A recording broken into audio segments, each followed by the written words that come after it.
ಶ್ರೀ ಗಣೇಶ ಶಾರದಾ ಗುರುಭ್ಯೋ ನಮಃ. ಓಂ ಶ್ರೀ ಗುರುಭ್ಯೋ ನಮಃ. ನಮಃ ಶಾಂತಾಯ ದಿವ್ಯಾಯ ಸತ್ಯಧರ್ಮ ಸ್ವರೂಪಿಣೇ ಸ್ವಾನಂದಾಮೃತ ತೃಪ್ತಾಯ ಶ್ರೀಧರಾಯ ನಮೋ ನಮಃ. ಸದ್ಗುರು ಭಗವಾನ್ ಶ್ರೀ ಶ್ರೀಧರರ ಚರಿತ್ರೆಯ 25ನೆಯ ಅಧ್ಯಾಯಕ್ಕೆ ಶ್ರೋತೃಗಳಿಗೆ ಸ್ವಾಗತ. ಹಿಂದಿನ ಅಧ್ಯಾಯದಲ್ಲಿ ನಾವು ನೋಡಿರುವಂತೆ ಮಂಗಳೂರಿನಲ್ಲಿ ತಮ್ಮ 13ನೆಯ ಚಾತುರ್ಮಾಸ್ಯವನ್ನು ಮುಗಿಸಿ ಆ ಸಮಯದಲ್ಲಿ ವಿಶ್ವಧರ್ಮಾಭ್ಯುದಯಂ ಎಂಬ ಸ್ತೋತ್ರವನ್ನು ಮತ್ತು ಆರ್ಯ ಸಂಸ್ಕೃತಿ ಎಂಬ ಗ್ರಂಥಗಳನ್ನು ಲೋಕಾರ್ಪಣೆ ಮಾಡಿ ಜನರ ಸಂದೇಹ ನಿವಾರಣೆ ಮಾಡುತ್ತಾ ತಮ್ಮ ಧರ್ಮಸ್ಥಾಪನಾ ಕಾರ್ಯವನ್ನು ಮಾಡುತ್ತಾ ಸಾಗಿದ್ದರು. ಯಾವ ಕಾರಣದಿಂದ ನಮಗೆ ಭಕ್ತಿಯಿರುವ ನಾಮಗಳನ್ನೇ ಮಂತ್ರದಂತೆ ಜಪಿಸಬೇಕು, ಅಂದರೆ ರಾಮ ಕೃಷ್ಣ ಎನ್ನುವ ನಾಮಗಳನ್ನೇ ಮಂತ್ರದಂತೆ ಜಪಿಸಬೇಕೇ ಹೊರತು ಅನ್ಯ ನಾಮಗಳನ್ನು ಅನ್ಯ ಶಬ್ದಗಳನ್ನು ಬಳಸಬಾರದು.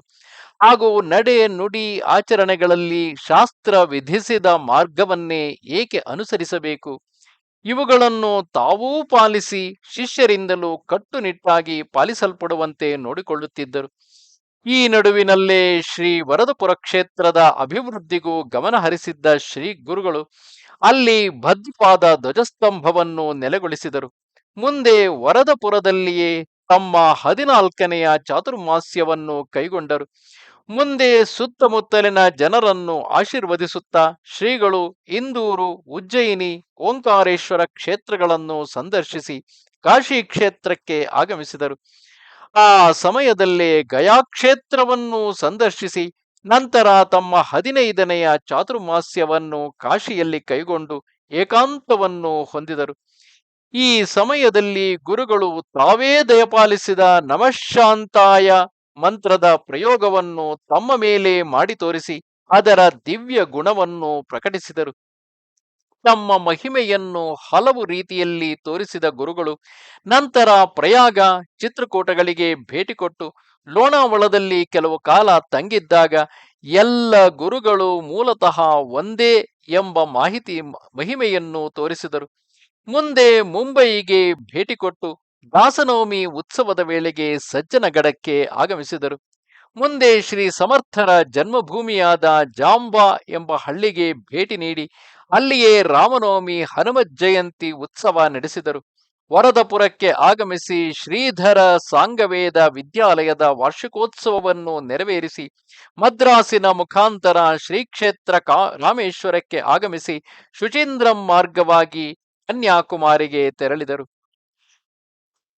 ಶ್ರೀಕ್ಷೇತ್ರ ಕನ್ಯಾಕುಮಾರಿಯಲ್ಲಿ ಅವರು ಬಂದಾಗ ಸುಮಾರು ಇಸವಿ 1958, ಶಾಲಿವಾಹನ ಶಕ 1880, ಶ್ರೀವಿಳಂಬಿ ನಾಮ ಸಂವತ್ಸರದ 16ನೆಯ ಚಾತುರ್ಮಾಸ್ಯ ವ್ರತದ ವಾಸಕ್ಕಾಗಿ ಶ್ರೀಗಳವರು ತಮ್ಮ ಜೊತೆಗಿದ್ದ ಕುಗ್ವೆ ನಾರಾಯಣಪ್ಪ, ಮಂಚಾಲೆ ಸೂರ್ಯನಾರಾಯಣ, ಮುಂಬಯಿಯ ಮಾಮಾಕಾಣೆ ಇವರೆಲ್ಲರೊಡನೆ ಸೇರಿ ಒಂದು ಮನೆಯನ್ನು ಬಾಡಿಗೆಗೆ ತೆಗೆದುಕೊಂಡರು. ಇದು ಕನ್ಯಾಕುಮಾರಿ ದೇವಸ್ಥಾನಕ್ಕೆ ಸ್ವಲ್ಪ ದೂರದಲ್ಲಿ ಚೆನ್ನಾಗಿ ಪ್ರಶಾಂತವಾಗಿತ್ತು. ಶ್ರೀಗಳವರು ಅಲ್ಲಿಯ ದೇವಸ್ಥಾನಗಳಿಗೆ ಹೋಗಿ ದೇವರ ದರ್ಶನ ಪಡೆದು ಬಂದರು.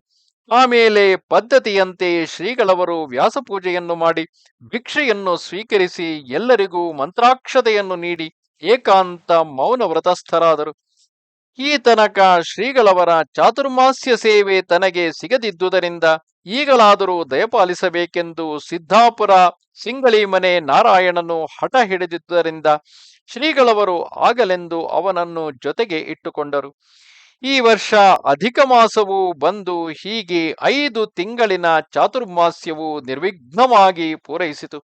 ಕಾರ್ತೀಕ ಪೌರ್ಣಮಿಗೆ ಶ್ರೀಗಳವರ ಚಾತುರ್ಮಾಸ್ಯ ವ್ರತವು ಸಮಾಪ್ತಿಯಾಗುವುದರಿಂದ ಶ್ರೀಗಳವರ ದರ್ಶನ ಪಡೆಯಬೇಕೆಂದು ಭಕ್ತರು ಮುಂಚಿನ ದಿನವೇ ಬಂದು ಶ್ರೀಗಳವರ ದರ್ಶನಕ್ಕೆ ಕಾತರರಾಗಿದ್ದರು. ಕಾರ್ತೀಕ ಪೌರ್ಣಮಿಯ ಪ್ರಾತಃ ಕಾಲ ಶ್ರೀಗಳವರ ದರ್ಶನದಿಂದ ಎಲ್ಲರೂ ಹರ್ಷಿತರಾಗಿ ಜಯಘೋಷವನ್ನು ಮಾಡಿದರು.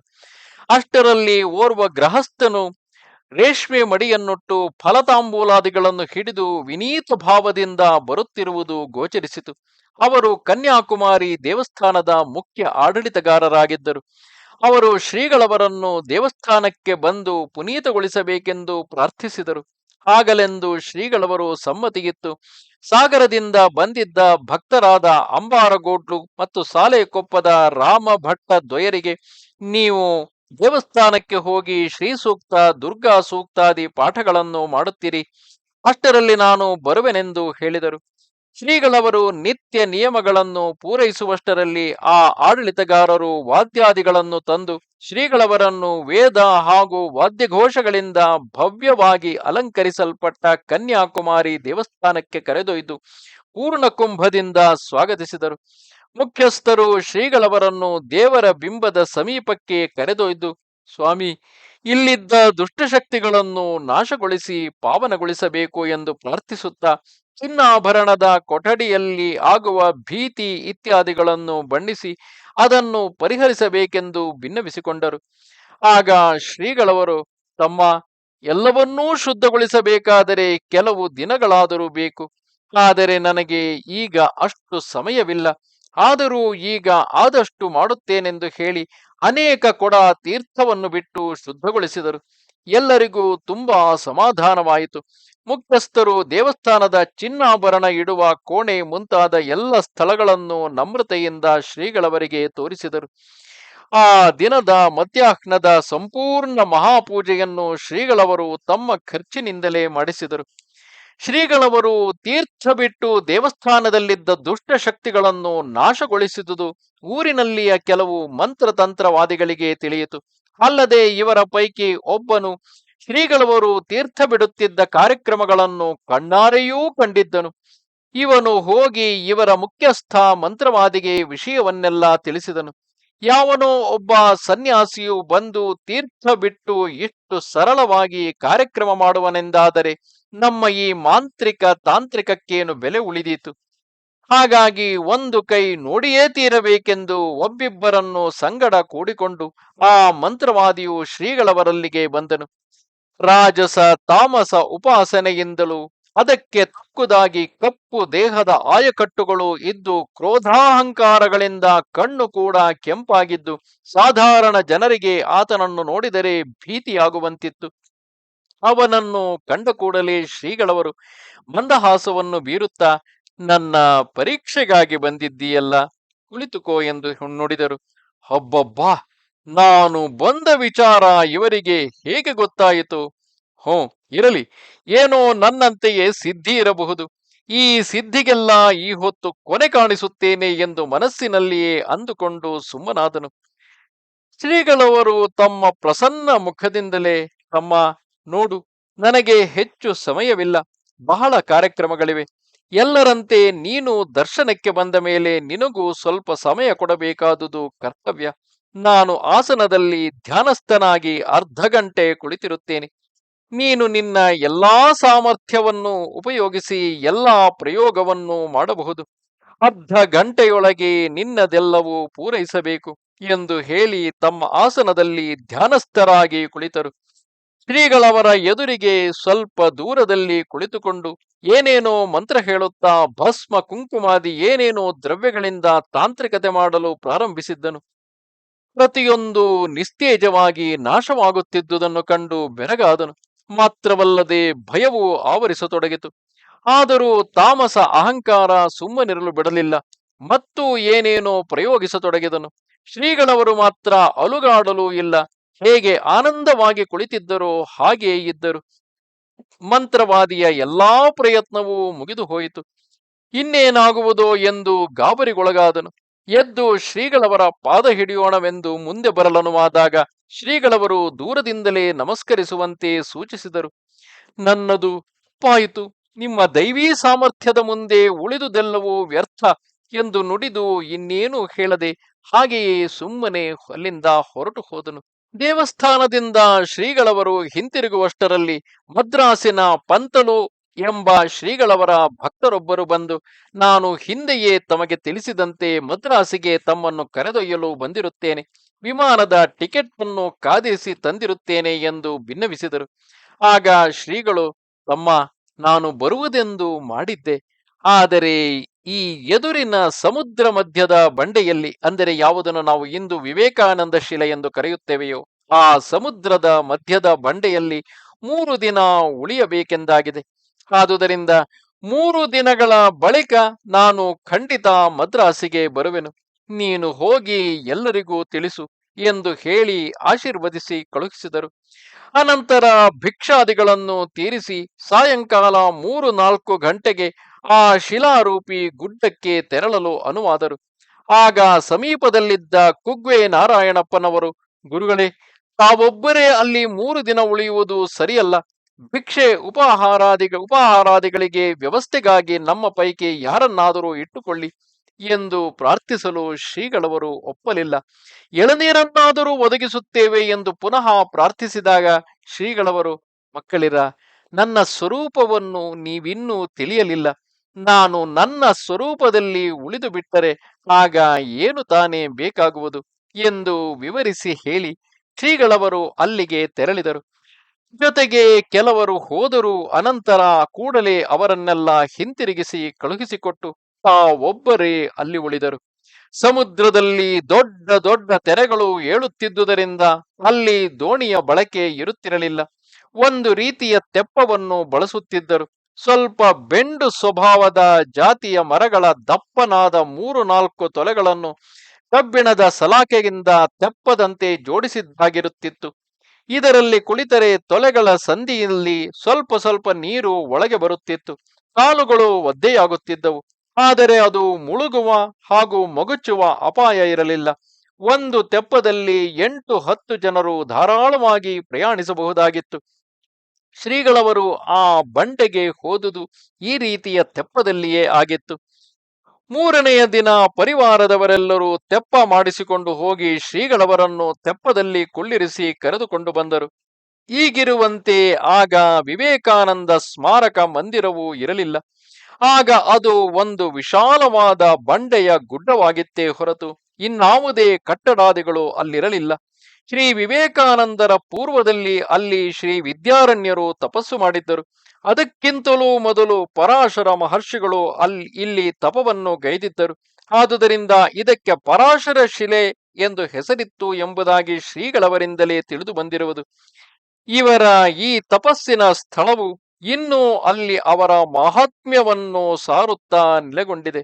ಶ್ರೀ ಪರಾಶರರ, ವಿದ್ಯಾರಣ್ಯರ, ದೇವಿಯ ಹಾಗೂ ವಿವೇಕಾನಂದರ ಸೂಚನೆಯು ಅಥವಾ ಸ್ವಯಂ ಪ್ರೇರಣೆಯು ಅಂತೂ ಶ್ರೀಗಳವರು ಇಲ್ಲಿ ಅನ್ನ ನೀರು ಬಿಟ್ಟು 3 ದಿನ ವಾಸ ಮಾಡಿದರು, ತಪಗೈದರು. ಅಲ್ಲಿ ತಪವನ್ನು ಮಾಡುವವರಿಗಾಗಿಯೋ ಎಂಬಂತೆ ಸುತ್ತಲೂ ಕ್ಷಾರ ಸಮುದ್ರವಾದರೂ ಈ ಬಂಡೆಯ ಮಧ್ಯದಲ್ಲಿ ಒಂದೆಡೆ ಸಿಹಿ ನೀರಿನ ಬುಗ್ಗೆ ಇರುವುದು ಆಶ್ಚರ್ಯವೇ ಸರಿ. ಈ ನೀರಿನ ಬುಗ್ಗೆಯ ಪಕ್ಕದಲ್ಲಿ ಶ್ರೀಗಳವರಿಗೆ ಉಳಿಯಲಿಕ್ಕೆಂದು ತಾತ್ಕಾಲಿಕವಾಗಿ ತೆಂಗಿನ ಗರಿಯ ಒಂದು ಚಪ್ಪರವನ್ನು ಏರ್ಪಡಿಸಿದ್ದರು.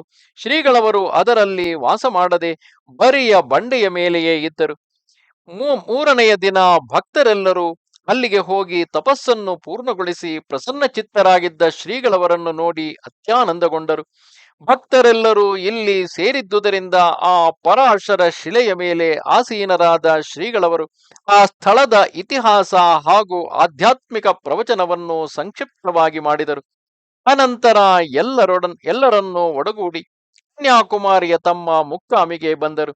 ವಿವೇಕಾನಂದ ಶಿಲೆಯಿಂದ ಹಿಂತಿರುಗಿದ ಶ್ರೀಗಳವರು ಭಿಕ್ಷಾದಿಗಳನ್ನು ತೀರಿಸಿ ಮದ್ರಾಸಿಗೆ ಹೋಗಲು ವಿಮಾನ ನಿಲ್ದಾಣವಾದ ತಿರುವನಂತಪುರ ಎಂಬಲ್ಲಿಗೆ ಬಂದು ಒಬ್ಬಿಬ್ಬರು ಶಿಷ್ಯರೊಂದಿಗೆ ವಿಮಾನದಲ್ಲಿ ಮದ್ರಾಸನ್ನು ತಾರೀಖ್ 29 ನವೆಂಬರ್ 1958ರಂದು ತಲುಪಿದರು.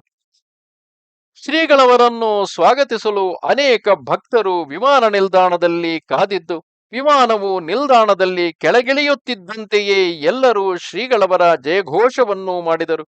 ಅನಂತರ ಮೆರವಣಿಗೆಯಲ್ಲಿ ಶ್ರೀಗಳವರನ್ನು ಮುಕ್ಕಾಮಿನ ಸ್ಥಳಕ್ಕೆ ಕರೆದೊಯ್ಯಲಾಯಿತು.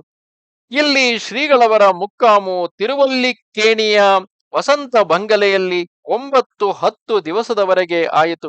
ಪ್ರತಿನಿತ್ಯವೂ ಸಾಯಂಕಾಲ ವಿವಿಧ ಸ್ಥಳಗಳಲ್ಲಿ ಶ್ರೀಗಳವರ ಪ್ರವಚನವಾಯಿತು.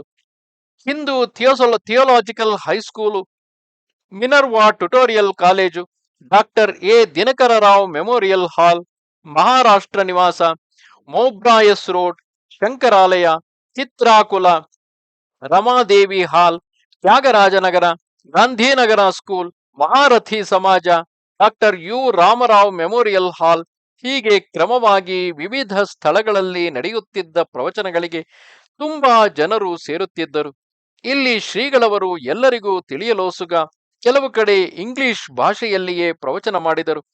ಶ್ರೀಗಳವರ ಅನುಭವಪೂರ್ಣ ವಿದ್ವತ್ ಪ್ರವಚನವನ್ನು ಜನರು ಮೆಚ್ಚಿದರು. ಕೆಲವರು ಮಂತ್ರಾನುಗ್ರಹ ಪಡೆದರು. ಒಂದು ದಿನ ಕುದುರೆ ರಥದಲ್ಲಿ ಶ್ರೀಗಳವರ ಮೆರವಣಿಗೆಯನ್ನು ಭಕ್ತಜನರು ವಿಜೃಂಭಣೆಯಿಂದ ಏರ್ಪಡಿಸಿ ಆನಂದಿತರಾದರು. ಆವಾಗ ಶ್ರೀಗಳವರ ಸಂಕ್ಷಿಪ್ತ ಪರಿಚಯವನ್ನು ತಮಿಳು ಭಾಷೆಯಲ್ಲಿ ಮುದ್ರಿಸಿ ಹಂಚಿದರು. ಶ್ರೀಗಳವರ ಮುಕ್ಕಾಮಿನ ಸ್ಥಳವಾದ ವಸಂತ ಬಂಗಲೆಯಲ್ಲಿ ಶ್ರೀಗಳವರ ಕಾರ್ಯಕ್ರಮಗಳು ಜರುಗುತ್ತಿದ್ದವು.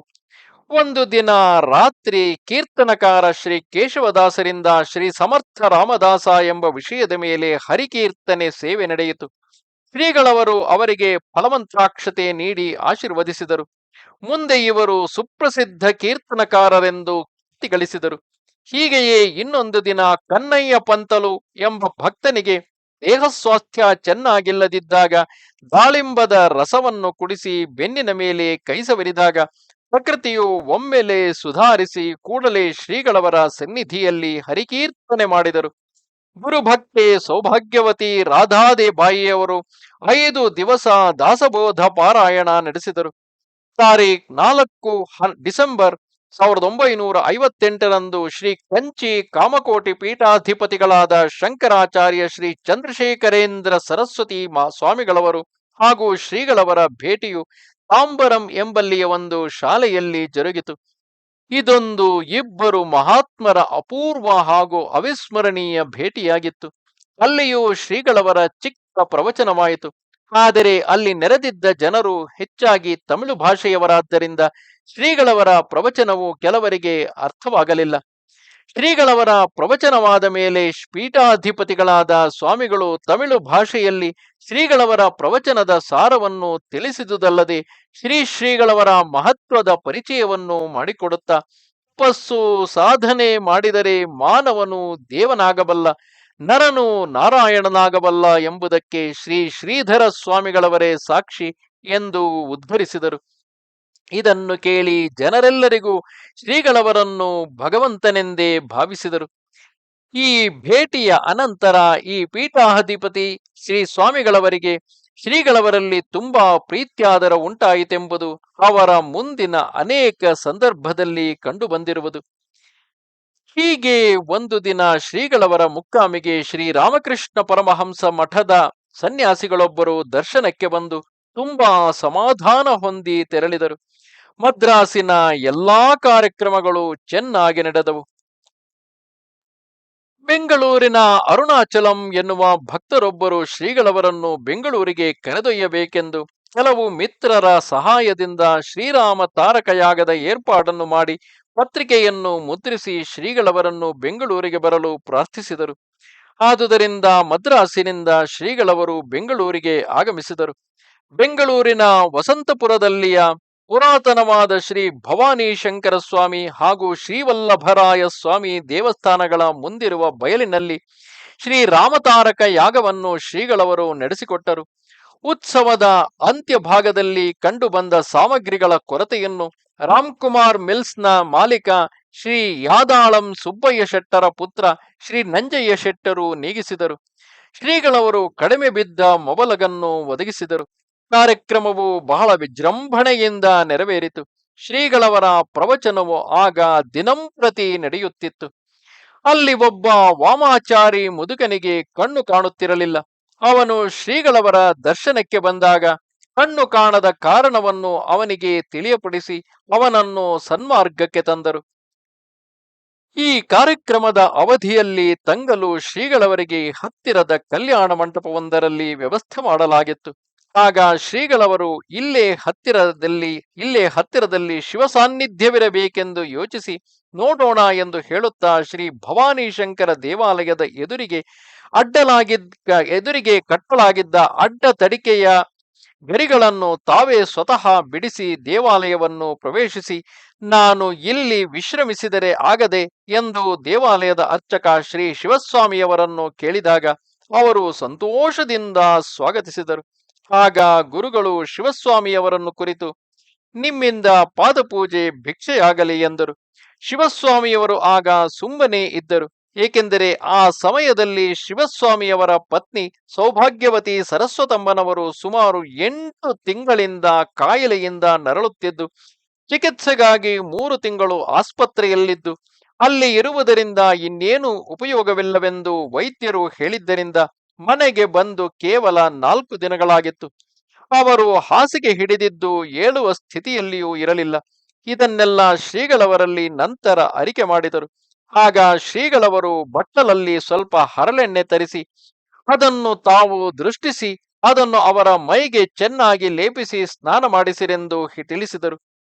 ಆ ಸಾಯಂಕಾಲಕ್ಕೆ ಶ್ರೀಗಳವರು ಫಲಾಹಾರವನ್ನೇನು ಸೇವಿಸದೆ ಮರುದಿನ ಆ ತಂಗಿಯೇ ತಮಗೆ ಹಾಲು ಉಪಹಾರ ನೀಡುವಳೆಂದು ಹೇಳಿದರು.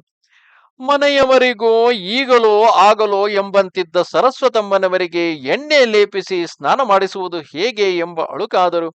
ಶ್ರೀ ಗುರುಗಳು ಹೇಳಿದಂತೆಯೇ ಮಾಡಿದರು. ಮರುದಿನವೇ ಪತಿಪತ್ನಿಯರಿಬ್ಬರು ಶ್ರೀ ಗುರುಗಳ ಪಾದಪೂಜೆಯನ್ನು ಮಾಡಿದ ನಂತರ ಸೌಭಾಗ್ಯವತಿ ಸರಸ್ವತಮ್ಮನವರು ಶ್ರೀ ಗುರುಗಳಿಗೆ ಹಾಲು ಫಲಹಾರ ಅರ್ಪಿಸಿದರು.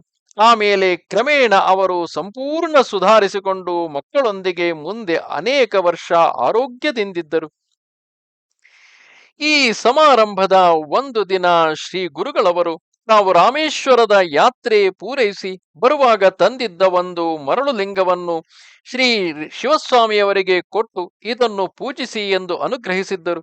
ಇಂದಿಗೂ ಶ್ರೀ ಭವಾನಿ ಶಂಕರ ದೇವಾಲಯದಲ್ಲಿ ಈ ಲಿಂಗಕ್ಕೆ ಕ್ಷೀರಾಭಿಷೇಕ ಪೂಜೆ ನೆರವೇರುತ್ತಿದೆ. ಅದೇ ಸಮಾರಂಭದ ಮತ್ತೊಂದು ದಿನ ವಸಂತಪುರದ ಆ ಪ್ರದೇಶದಲ್ಲಿನ ಜಮೀನುದಾರ ಶ್ರೀ ಎಂ.ಎಸ್. ಲಿಂಗೇಗೌಡರ ಮಗ ಎಂ.ಎಲ್. ಕೃಷ್ಣೇಗೌಡರು ಸ್ವಸಂತೋಷದಿಂದ ಶ್ರೀ ಗುರುಗಳವರಿಗೆ ಭೂಮಿಯನ್ನು ಕಾಣಿಕೆಯಾಗಿ ಅರ್ಪಿಸಿದರು. ಶ್ರೀ ಗುರುಗಳವರು ಆ ಸ್ಥಳಕ್ಕೆ ಭೇಟಿ ಕೊಟ್ಟು ಸ್ವಲ್ಪ ಹೊತ್ತು ತಂಗಿ ಆ ಭೂಮಿಯ ಮಣ್ಣನ್ನು ತಮ್ಮ ಕೈಯಲ್ಲಿ ತೆಗೆದುಕೊಂಡು, ಆಯಿತು, ಈ ಜಾಗವು ಒಳ್ಳೆಯದಿದೆ ಎಂದು ಉಚ್ಚರಿಸಿ ದೇವಸ್ಥಾನಕ್ಕೆ ಮರಳಿ ಬಂದರು. ಅದೇ ಸ್ಥಳದಲ್ಲಿ 19 ಫೆಬ್ರವರಿ 1997ರಂದು ಶ್ರೀ ಶ್ರೀಧರ ಸೇವಾ ಮಹಾಮಂಡಲದ ವತಿಯಿಂದ ಶ್ರೀ ಶ್ರೀಧರ ಪಾದುಕಾ ಮಂದಿರವನ್ನು ಸ್ಥಾಪಿಸಲಾಗಿದೆ. ಬೆಂಗಳೂರಿನ ಭಕ್ತವೃಂದಕ್ಕೆ ಅದೊಂದು ಭಾಗ್ಯ ನಿಧಿಯಾಗಿದೆ. ಶ್ರೀಗಳವರು ಸುಬ್ರಹ್ಮಣ್ಯಪುರ, ಚಿಕ್ಕಪೇಟೆ ಮೊದಲಾದ ಕಡೆ ಹೋಗಿ ಬಂದರು. ಬೆಂಗಳೂರಿನವರಿಗೆ ದತ್ತ ಜಯಂತಿ ಉತ್ಸವವು ಅಲ್ಲಿಯೇ ಆಗಬೇಕೆಂದಿದ್ದರು. ಶ್ರೀಧರ ದತ್ತ ಜಯಂತಿಯು ಮುಂಬಯಿಯ ದಾದರದಲ್ಲಿ ಆಗುವುದೆಂದು ಈ ಮೊದಲು ನಿಶ್ಚಯಿಸಿದ್ದರಿಂದ ಶ್ರೀಗಳವರು ವಿಮಾನದಲ್ಲಿ ಮುಂಬಯಿಗೆ ತೆರಳಿದರು. ಆಗ ಸುಮಾರು ಇಸವಿ 1958-59 ಮುಂಬಯಿಯ ದಾದರದಲ್ಲಿರುವ ಗುರುಭಕ್ತ ಶಂಕರನಾರಾಯಣ ಕಾಣೆ ಅಂದರೆ ಮಾಮಾ ಕಾಣೆಯವರ ಮನೆಯಲ್ಲಿ ಶ್ರೀಗಳವರ ಮೊಕ್ಕಾಮು ಆಯಿತು. ಇಲ್ಲಿಗೆ ಸ್ವಲ್ಪ ದೂರದಲ್ಲಿರುವ ಪಾಲಂಜಿ ಶ್ರೋಚ್ಪಾಲ್ ಚಾಲಿ ಎಂಬ ಮೈದಾನದಲ್ಲಿ ಮಾಮಾ ಕಾಣೆಯವರು ಏರ್ಪಡಿಸಿದ್ದ ಭವ್ಯವಾದ ಮಂಟಪದಲ್ಲಿ ಶ್ರೀ ಶ್ರೀಧರ ದತ್ತ ಜಯಂತಿ ಉತ್ಸವದ ಕಾರ್ಯಕ್ರಮ ಪ್ರಾರಂಭವಾಯಿತು. ಇದೇ ಉತ್ಸವದ ಸಮಯಕ್ಕೆ ಸಜ್ಜನಗಡದಿಂದ ಶ್ರೀ ಸಮರ್ಥರ ಪಾದುಕೆಗಳನ್ನು ಇಲ್ಲಿಗೆ ತರಲಾಯಿತು. ಇಲ್ಲಿ ಅನೇಕರು ಶ್ರೀಗಳವರ ಪಾದಪೂಜೆಯನ್ನು ಮಾಡಿ ಕೃತಾರ್ಥರಾದರು. ಎಷ್ಟೋ ಜನರು ಶ್ರೀಗಳವರಿಂದ ಮಂತ್ರಭಿಕ್ಷೆಯನ್ನು ಪಡೆದರು. ಆರ್ತ ಮತ್ತು ಆರ್ಥಾರ್ಥಿ ಜನರು ಇಲ್ಲಿಯೂ ಬಂದು ಅವರವರ ಕಷ್ಟ ಕಾರ್ಪಣ್ಯಗಳನ್ನು ನಿವೇದಿಸಿ ಪರಿಹರಿಸಿಕೊಂಡು ಹೋಗುತ್ತಿದ್ದರು. ಶ್ರೀಗಳವರ ಬೆಳಿಗ್ಗೆ ಮತ್ತು ಸಾಯಂಕಾಲದ ಪ್ರವಚನಗಳಿಗೆ ಪ್ರತಿನಿತ್ಯ ಸಾವಿರಾರು ಜನರು ಸೇರುತ್ತಿದ್ದರು. ಹರಿಕೀರ್ತನೆ, ಭಜನೆ, ಸಂಗೀತ ಮುಂತಾದ ಕಾರ್ಯಕ್ರಮಗಳನ್ನು ಏರ್ಪಡಿಸಿದ್ದರು. ಕೊನೆಯ ದಿನ ಶ್ವೇತಾಶ್ವಗಳನ್ನು ಹೂಡಿ ಭವ್ಯವಾಗಿ ಶೃಂಗರಿಸಿದ್ದ ರಥದ ಮೇಲೆ ದಾದರಿನ ಪ್ರಧಾನ ಬೀದಿಯಲ್ಲಿ ಶ್ರೀಗಳವರ ಮೆರವಣಿಗೆಯಾಯಿತು. ಆ ಮೆರವಣಿಗೆಯಲ್ಲಿ ಜನರು ಕಿರಿದು ಸೇರಿದ್ದರು. ಶ್ರೀಗಳವರು ಶ್ರೀ ಶ್ರೀಧರ ದತ್ತ ಜಯಂತಿಯನ್ನು ಪೂರೈಸಿ ಸಾಗರದ ಗುರುಭಕ್ತ ಗುರುಪಾದ ಮೂರ್ತಿ ರಾಮದಾಸಿಯವರ ಪ್ರಾರ್ಥನೆಯ ಮೇರೆಗೆ ಅವರಿದ್ದ ಕನಕೇಶ್ವರ ಕ್ಷೇತ್ರಕ್ಕೆ ಬಂದರು.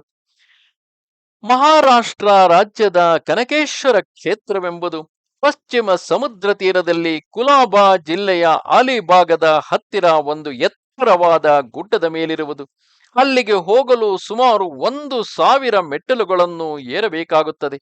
ಅಲ್ಲಿ ಒಂದು ಪುರಾತನ ಈಶ್ವರ ದೇವಾಲಯವಿದ್ದು, ಈಶ್ವರನ ಲಿಂಗದ ಬುಡದಿಂದ ಹೊರಡುತ್ತಿದ್ದ ಗಂಗಾಜಲವು ಎಷ್ಟೋ ವರ್ಷಗಳಿಂದ ನಿಂತು ಬಿಟ್ಟಿತ್ತು. ಶ್ರೀಗಳವರ ಆಗಮನವು ಇಲ್ಲಿಗೆ ಆಗಿ ಶ್ರೀಗಳವರು ಶಿವಲಿಂಗವನ್ನು ತಮ್ಮ ಅಮೃತ ಹಸ್ತದಿಂದ ಸ್ಪರ್ಶಿಸಿದ ಕೂಡಲೇ ಗಂಗಾಜಲವು ಹರಿಯಲು ಆರಂಭಿಸಿ ಸ್ವಲ್ಪ ಹೊತ್ತಿನ ನಂತರ ಅದು ನಿಂತು ಹೋಯಿತು. ಮಹಾರುದ್ರ ಮಾಡಿದರೆ ಈ ಗಂಗಾಜಲವು ಯಾವಾಗಲೂ ಹರಿಯುವುದೆಂದು ಶ್ರೀಗಳವರು ಅಪ್ಪಣೆ ಕೊಡಿಸಿದರು. ಕನಕೇಶ್ವರದಲ್ಲಿ ಶಿವ ಪಂಚಾಕ್ಷರಿ ಹವನ ಮುಂತಾದ ಕಾರ್ಯಕ್ರಮಗಳನ್ನು ಗುರುಪಾದ ಮೂರ್ತಿಗಳು ಏರ್ಪಡಿಸಿಕೊಂಡಿದ್ದರು. ಈ ಕಾರ್ಯಕ್ರಮಕ್ಕೆ ಶ್ರೀಗಳವರ ಭಕ್ತರಾದ ಮುಂಬಯಿಯ ಗಜಾನನ ಬೋಡಸ್, ಬಾಲಚಂದ್ರ ಲಲಿತ್ ಮುಂತಾದವರು ನೆರವನ್ನೊದಗಿಸಿದ್ದರು. ಇಲ್ಲಿ ಶ್ರೀಗಳವರ ಪ್ರವಚನವೂ ಆಯಿತು. ಎಲ್ಲರಿಗೂ ಆಶೀರ್ವಾದ ಮಂತ್ರಾಕ್ಷತೆಯನ್ನಿತ್ತು ಶ್ರೀಗಳವರು ಮತ್ತೆ ಮುಂಬಯಿಗೆ ಬಂದರು. ಮುಂಬಯಿಯ ಬೋರಿವಿಲಿ ವಿಭಾಗದ ರಾಷ್ಟ್ರೀಯ ಉದ್ಯಾನದ ಸಮೀಪದ ಒಂದು ಕಟ್ಟಡದಲ್ಲಿ 3-4 ದಿನಗಳ ಕಾಲ ಏಕಾಂತ ವಿಶ್ರಾಂತಿಯ ನಂತರ ಶ್ರೀಗಳವರು ಕೆಲವು ಭಕ್ತರ ಭಿಕ್ಷಾ ಪೂಜಾದಿಗಳನ್ನು ಸ್ವೀಕರಿಸುತ್ತಾ ಕೆಲವು ದಿನ ಮುಂಬಯಿಯಲ್ಲೇ ಉಳಿದರು. ಕೆಲವು ದಿವಸಗಳವರೆಗೆ ಗಿರ್ಗಾಂವ್ನಲ್ಲಿರುವ ದೇಶಪಾಂಡೆಯವರ ಮೌನಿ ರಾಮ ಮಂದಿರದಲ್ಲಿ ಶ್ರೀಗಳವರ ವಾಸ್ತವ್ಯ ಹಾಗೂ ಪ್ರವಚನವಾಯಿತು. ಎಲ್ಲರಿಗೂ ಅನುಕೂಲದ ದೃಷ್ಟಿಯಿಂದ ಶ್ರೀಗಳವರ ಮುಕ್ಕಾಮು ಹೆಚ್ಚಾಗಿ ಅಲ್ಲಲ್ಲಿ ಬ್ರಾಹ್ಮಣ ಸಭೆಯ ಕಟ್ಟಡಗಳಲ್ಲಿ ಆಗುತ್ತಿತ್ತು. ಇನ್ನಿತರ ಎಷ್ಟೇ ಕಾರ್ಯಕ್ರಮಗಳು ಇದ್ದರೂ ಪ್ರವಚನವು ಮಾತ್ರ ತಪ್ಪದೇ ನಡೆಯುತ್ತಿತ್ತು. ಮುಂಬಯಿಯ ಗಿರ್ಗಾಂವ್ ಭಾಗದ ಕಾರ್ಯಕ್ರಮ ಮುಗಿಸಿ ಶ್ರೀಗಳವರು ಇಲ್ಲಿಯ ಗಾಯವಾಡಿ, ಕೇತವಾಡಿಗಳಲ್ಲಿಯೂ ಕೆಲವು ಪ್ರವಚನ ಪೂಜಾದಿ ಕಾರ್ಯಕ್ರಮಗಳನ್ನು ನೆರವೇರಿಸುತ್ತಾ ವಿಲೇಪಾರ್ಲೆಗೆ ಬಂದರು. ವಿಲೇಪಾರ್ಲೆಯಲ್ಲಿ ಗುರುಭಕ್ತರಾದ ವಿಷ್ಣುಪಂತ ಕಾಮತರ ವಿಶಾಲವಾದ ಮನೆಯಲ್ಲಿ ಶ್ರೀಗಳವರ ಮುಕ್ಕಾಮು ಆಯಿತು. ಶ್ರೀ ಅಣ್ಣಾ ಕಾಮತ್ ಎಂಬ ಸುಪ್ರಸಿದ್ಧ ಭಗವದ್ಭಕ್ತರು ಆವಾಗ ಅಲ್ಲಿಯೇ ಇದ್ದರು. ಶ್ರೀ ವಿಷ್ಣುಪಂತ ಕಾಮತರು ತಮ್ಮ ಮನೆಯಲ್ಲಿ ರಾಮನಾಮ ಜಪದ ಸಾಂಗತೆಯ ಯಜ್ಞ ಕಾರ್ಯಕ್ರಮವನ್ನು ಯೋಜಿಸಿಕೊಂಡಿದ್ದರಿಂದ ಅಣ್ಣಾ ಕಾಮತರನ್ನು ತಮ್ಮ ಮನೆಗೆ ಕರೆಸಿಕೊಂಡಿದ್ದರು. ರಾಮನಾಮ ಯಜ್ಞದ ಸಾಂಗತೆ ಪೂರ್ಣಾಹುತಿಯನ್ನು ಶ್ರೀಗಳವರ ಅಮೃತ ಹಸ್ತದಿಂದ ನೆರವೇರಿಸಲಾಯಿತು. ಭಗವನ್ನಾಮ ಮತ್ತು ಯಜ್ಞದ ಮಹತ್ವದ ವಿಷಯದಲ್ಲಿ ಶ್ರೀಗಳವರ 2 ಪ್ರವಚನಗಳು ಇಲ್ಲಿಗೆ ಅತಿ ಸಮೀಪದ ಪಾರ್ಲೇಶ್ವರ ದೇವಸ್ಥಾನದಲ್ಲಿ ನಡೆದವು. ಪಾರ್ಲಿಯಲ್ಲಿರುವ ಸನ್ಯಾಸ ಆಶ್ರಮಕ್ಕೂ ಶ್ರೀಗಳವರು ಭೇಟಿ ನೀಡಿದರು. ಹೀಗೆ ಶ್ರೀಗಳವರು ಪಾರ್ಲಿಯ ಕಾರ್ಯಕ್ರಮಗಳನ್ನು ನೆರವೇರಿಸಿ ಠಾಣ ಎಂಬ ಭಾಗಕ್ಕೆ ತೆರಳಿದರು. ಠಾಣಾದ ಲಖೂನಾನಾ ಪುರೋಹಿತರು ಹಾಗೂ ಮುಕುಂದರ ವೈದ್ಯ ಮುಂತಾದ ಗುರುಭಕ್ತರು ಶ್ರೀಗಳವರ ಕಾರ್ಯಕ್ರಮಗಳನ್ನು ನಿಯೋಜಿಸಿದ್ದರು. ಠಾಣಾದಲ್ಲಿ ಶ್ರೀ ಪುರಾಣಿಕರ ಮನೆಯಲ್ಲಿ ಶ್ರೀಗಳವರ ವಾಸ್ತವ್ಯವಾಗಿತ್ತು. ಇಲ್ಲಿಯ ಕೌಪೀನೇಶ್ವರ ದೇವಸ್ಥಾನದಲ್ಲಿ ಶ್ರೀಗಳವರ ಪ್ರವಚನವಾಯಿತು. ಒಂದು ದಿನ ಠಾಣಾದ ಕಾರ್ಯಕ್ರಮಗಳನ್ನು ಮುಗಿಸಿ ಮುಂಬಯಿಯ ಮುಕ್ಕಾಮಿಗೆ ಬರುವಾಗ ಸಯಾನ್ ಆಸ್ಪತ್ರೆಗೆ ಶ್ರೀಗಳವರು ಭೇಟಿಯಿತ್ತರು. ಅಲ್ಲಿ ಗೋಂದಾವಲೇಕರ್ ಮಹಾರಾಜರ ಶಿಷ್ಯರೊಬ್ಬರು ಕುಷ್ಠರೋಗದಿಂದ ನರಳುತ್ತಿದ್ದರು. ಇವರ ಮೈ ಮೇಲೆ ಶ್ರೀಗಳವರು ಕೈ ಆಡಿಸಿ ಸಂತೈಸಿದರು. ಅಲ್ಲದೆ ಆಸ್ಪತ್ರೆಯ ಪ್ರತಿಯೊಂದು ಕೊಠಡಿಗೂ ಹೋಗಿ ಎಲ್ಲರಿಗೂ ದರ್ಶನವಿತ್ತು ಸಂತೈಸಿದರು. ಮುಂಬಯಿಯ ಆಸ್ಪತ್ರೆಯಲ್ಲಿ ರುಗ್ನಾವಸ್ಥೆಯಲ್ಲಿದ್ದ ಶಿರಸಿಯ ಬೆಳ್ಳೆಕೇರಿ ಪರಮಯ್ಯನಿಗೂ ದರ್ಶನ ಕೊಟ್ಟು ಮುಕ್ಕಾಮಿಗೆ ಹಿಂತಿರುಗಿದರು. ಅಲ್ಲಿಂದ ಶ್ರೀ ಸಮರ್ಥರ 350ನೆಯ ವರ್ಷದ ಉತ್ಸವಕ್ಕಾಗಿ ಸೋಲಾಪುರಕ್ಕೆ ತೆರಳಿದರು. ಶ್ರೀ ಸಮರ್ಥರ ಪಾದುಕೆಗಳನ್ನು ಸಜ್ಜನಗಡದಿಂದ ಈ ಮೊದಲೇ ಸೋಲಾಪುರಕ್ಕೆ ಒಯ್ದಿದ್ದರು. ಉತ್ಸವವು ಅಲ್ಲಿಯ ದಿನಕರ ಮಂಗಲ ಕಾರ್ಯಾಲಯದಲ್ಲಿ ವಿಜೃಂಭಣೆಯಿಂದ ಸಾಗತೊಡಗಿತು. ಈ ಉತ್ಸವದಲ್ಲಿ ಬಾಪೂಜಿ ಕೂಬಡೆ, ಸೋಲಾಪುರದ ಪ್ರೊಫೆಸರ್ ಕನೆಗಾಂವ್ಕರ್, ಮೇಢವಡೇಕರ್, ರಾಮದಾಸ ಬಂಧುಗಳು, ಮನೋಹರ ಪಂತ ಭಕ್ಷಿ, ಲಕ್ಷ್ಮಣರಾವ್ ಕಾಟವೆ ಮುಂತಾದ ಶ್ರೀ ಗುರುಭಕ್ತರು ಮುಂದಾಳುಗಳಾಗಿ ಭಾಗವಹಿಸಿದ್ದರು. ಈ ಉತ್ಸವಕ್ಕೆ ಮಹಾರಾಷ್ಟ್ರದ ಸುಪ್ರಸಿದ್ಧ ಗೋಭಕ್ತ ಚೌಂಡೆ ಮಹಾರಾಜರು ಆಗಮಿಸಿದ್ದರು. ಇವರಿಗೆ ಶ್ರೀಗಳವರ ಮೇಲೆ ತುಂಬಾ ಭಕ್ತಿ ನಿಷ್ಠೆಯಿತ್ತು. ಮಹಾರಾಷ್ಟ್ರದ ಸುಪ್ರಸಿದ್ಧ ಕೀರ್ತನಕಾರರಾದ ಶ್ರೀ ಗೋವಿಂದ ಸ್ವಾಮಿ ಅಫಳೆಯವರ ಹರಿಕೀರ್ತನೆಯು ಸಮರ್ಥರ ಚರಿತ್ರೆಯ ಮೇಲೆ ನಿತ್ಯವೂ ನೆರವೇರುತ್ತಿತ್ತು. ಇವರು ಶ್ರೀಗಳವರ ಪರಮ ಭಕ್ತರಾಗಿದ್ದು ಇವರಿಗೆ ಶ್ರೀಗಳವರ ಕೃಪಾಶೀರ್ವಾದದಿಂದಲೇ ಪುತ್ರ ಸಂತತಿಯು ಪ್ರಾಪ್ತವಾಗಿತ್ತು. ಮಂಗಲ ಕಾರ್ಯಾಲಯದಲ್ಲಿ ಸ್ಥಳಾವಕಾಶ ಸಾಲದೆಂದು ಶ್ರೀಗಳವರ ಪ್ರವಚನವನ್ನು ಇಲ್ಲಿಯ ಸರಸ್ವತಿ ಪ್ರೌಢಶಾಲೆಯ ಮೈದಾನದಲ್ಲಿ ಏರ್ಪಡಿಸಿದ್ದರು. ಆಗ ಶ್ರೀಗಳವರ ಪರಿಚಯವು ಅಲ್ಲಿ ಅವರಿಗೆ ಸ್ವಲ್ಪ ಕಡಿಮೆ ಇತ್ತು. ಮೊದಲನೆಯ ದಿನ ಶ್ರೀಗಳ ಪ್ರವಚನಕ್ಕೆ 50-60 ಜನ ಸೇರಿರಬಹುದು. ಶ್ರೀಗಳವರ ವಿದ್ವತ್ಪೂರ್ಣ ಅನುಭವಗಮ್ಯವಾದ ಪ್ರವಚನವನ್ನು ಕೇಳಿದ ಅನಂತರ ದಿನದಿಂದ ದಿನಕ್ಕೆ ಜನರು ಹೆಚ್ಚು ಹೆಚ್ಚಾಗಿ ಸೇರಿ ಕೊನೆಗೆ ಆ ವಿಶಾಲವಾದ ಜಾಗದಲ್ಲಿ ಜನರಿಗೆ ಕೂರಲು ನಿಲ್ಲಲು ಸಹ ಸ್ಥಳ ಸಿಗದಂತಾಯಿತು. ಅಲ್ಲಲ್ಲಿ ಶ್ರೀಗಳವರ ಭಿಕ್ಷೆ ಪಾದಪೂಜೆ ನಡೆದವು. ಎಷ್ಟೋ ಜನರು ಮಂತ್ರಾನುಗ್ರಹವನ್ನು ಪಡೆದರು. ಕೊನೆಯ ದಿನ ನಾರಾಯಣ್ ಹೋನಪ್ ಎಂಬ ಚಿಕ್ಕ ವಟುವು ಶ್ರೀಗಳವರ ಸಮ್ಮುಖದಲ್ಲಿ ಸುಂದರವಾಗಿ ಕೀರ್ತನೆ ಮಾಡಿದನು. ಶ್ರೀಗಳವರು ಸಂತುಷ್ಟರಾಗಿ ಆಶೀರ್ವಾದ ಮಾಡಿದರು. ಮಾತ್ರವಲ್ಲ, ತಮ್ಮ ಚರಣ ಪಾದುಕೆಗಳನ್ನು ಪ್ರಸಾದವಾಗಿ ನೀಡಿದರು. ಇಂದಿಗೂ ಅವನು ಗುರುಸೇವೆಯನ್ನು ಉತ್ತಮ ರೀತಿಯಲ್ಲಿ ಮಾಡುತ್ತಿದ್ದು ಎಲ್ಲ ರೀತಿಯಲ್ಲೂ ಸುಖಿಯಾಗಿರುವನು. ಇಲ್ಲಿಯ ಉತ್ಸವವನ್ನು ಪೂರೈಸಿ ಸಮೀಪವಿರುವ ತುಳಜಾಪುರಕ್ಕೆ ಶ್ರೀಗಳವರು ಪರಿವಾರದೊಂದಿಗೆ ಆಗಮಿಸಿದರು. ತುಳಜಾಪುರದ ಭವಾನಿ ಮಾತೆಯು ಶ್ರೀಗಳವರ ಪೂರ್ವಾಶ್ರಮದ ಕುಲದೇವಿಯೂ ಆಗಿದ್ದಳು. ಇಲ್ಲಿ ಸಾಂಗವಾಗಿ ಮಹಾಪೂಜೆ, ಬ್ರಾಹ್ಮಣ ಸಂತರ್ಪಣಾದಿಗಳನ್ನು ನಡೆಯಿಸಿದರು. ದೇವಿ ಎದುರಿಗಿರುವ ಈಶ್ವರನ ಗುಡಿಯಲ್ಲಿ ನಂದಾದೀಪವನ್ನು ಇಡಿಸಿದರು. ಇಲ್ಲಿ ಭಿಕ್ಷಾದಿಗಳನ್ನು ತೀರಿಸಿ ದೇವಿಯ ಅಪ್ಪಣೆ ಪಡೆದು ತಿರುಗಿ ಸೋಲಾಪುರಕ್ಕೆ ಬಂದು ಇಲ್ಲಿಂದ ಶ್ರೀ ಸಮರ್ಥರ ವ್ಯಾನಿನಲ್ಲಿ ಅಕ್ಕಲಕೋಟೆಗೆ ತೆರಳಿದರು. ಇಲ್ಲಿ ಅಕ್ಕಲಕೋಟೆ ಸ್ವಾಮಿಗಳವರ ಸಮಾಧಿಯನ್ನು ದರ್ಶನ ಮಾಡಿ ಶ್ರೀ ನರಸಿಂಹ ಸರಸ್ವತಿಗಳ 500 ವರ್ಷ ಸಮಾಪ್ತಿಯ ಉತ್ಸವಕ್ಕೆ ಶ್ರೀ ಗಾಣಗಾಪುರಕ್ಕೆ ಬಂದರು. ಶ್ರೀಗಳವರ ಮುಕ್ಕಾಮು ಗಾಣಗಾಪುರದ ಚಿದಾನಂದ ಧರ್ಮಶಾಲೆಯಲ್ಲಿ ಆಯಿತು. ಶ್ರೀಗಳವರು ಗಾಣಗಾಪುರಕ್ಕೆ ಬರುವುದರೊಳಗೆ 48 ದಿನಗಳ ಈ ಉತ್ಸವವು ಪ್ರಾರಂಭವಾಗಿ 8-10 ದಿನಗಳು ಸಂದು ಹೋಗಿದ್ದವು.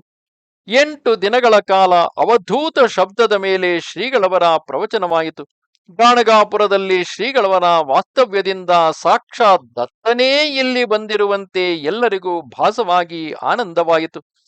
ಶ್ರೀ ಜಗನ್ನಾಥಪುರಿಯ ಶ್ರೀ ಯೋಗೀಶ್ವರಾನಂದ ತೀರ್ಥ ಸ್ವಾಮಿಗಳ ಆಗಮನವು ಇಲ್ಲಿಗೆ ಇದೇ ಸಮಯದಲ್ಲಿ ಆಗಿ ಶ್ರೀಗಳವರ ಭೇಟಿಯಾಯಿತು. ಶ್ರೀಗಳವರ ದರ್ಶನದಿಂದ ಅವರಿಗೆ ತುಂಬಾ ಸಂತೋಷವಾಯಿತು. 1-2 ದಿನ ಶ್ರೀಗಳವರು ತಮ್ಮ ಪ್ರವಚನಕ್ಕಿಂತ ಮೊದಲು ಅವರಿಂದಲೂ ಪ್ರವಚನ ಮಾಡಿಸಿದರು. ಒಂದು ದಿನ ಈ ಕ್ಷೇತ್ರ ಪುರೋಹಿತರಲ್ಲಿ ಶ್ರೀ ಶ್ರೀಧರ ಸ್ವಾಮಿಗಳ ಪೂರ್ವಾಶ್ರಮದ ಪುರೋಹಿತರು ತಾವೆಂಬ ಸಮಸ್ಯೆಯುಂಟಾಯಿತು. ಆಗ ಶ್ರೀಗಳವರು ಶ್ರೀ ದತ್ತಭಟ್ಟರನ್ನು ಕರೆದು ಪೂರ್ವಾಶ್ರಮದ ತಂದೆ ತಾಯಿಗಳ ಹೆಸರು ಯಾರ ಯಾದಿಯಲ್ಲಿದೆ ನೋಡಿರಿ ಎಂದು ಹೇಳಿದರು.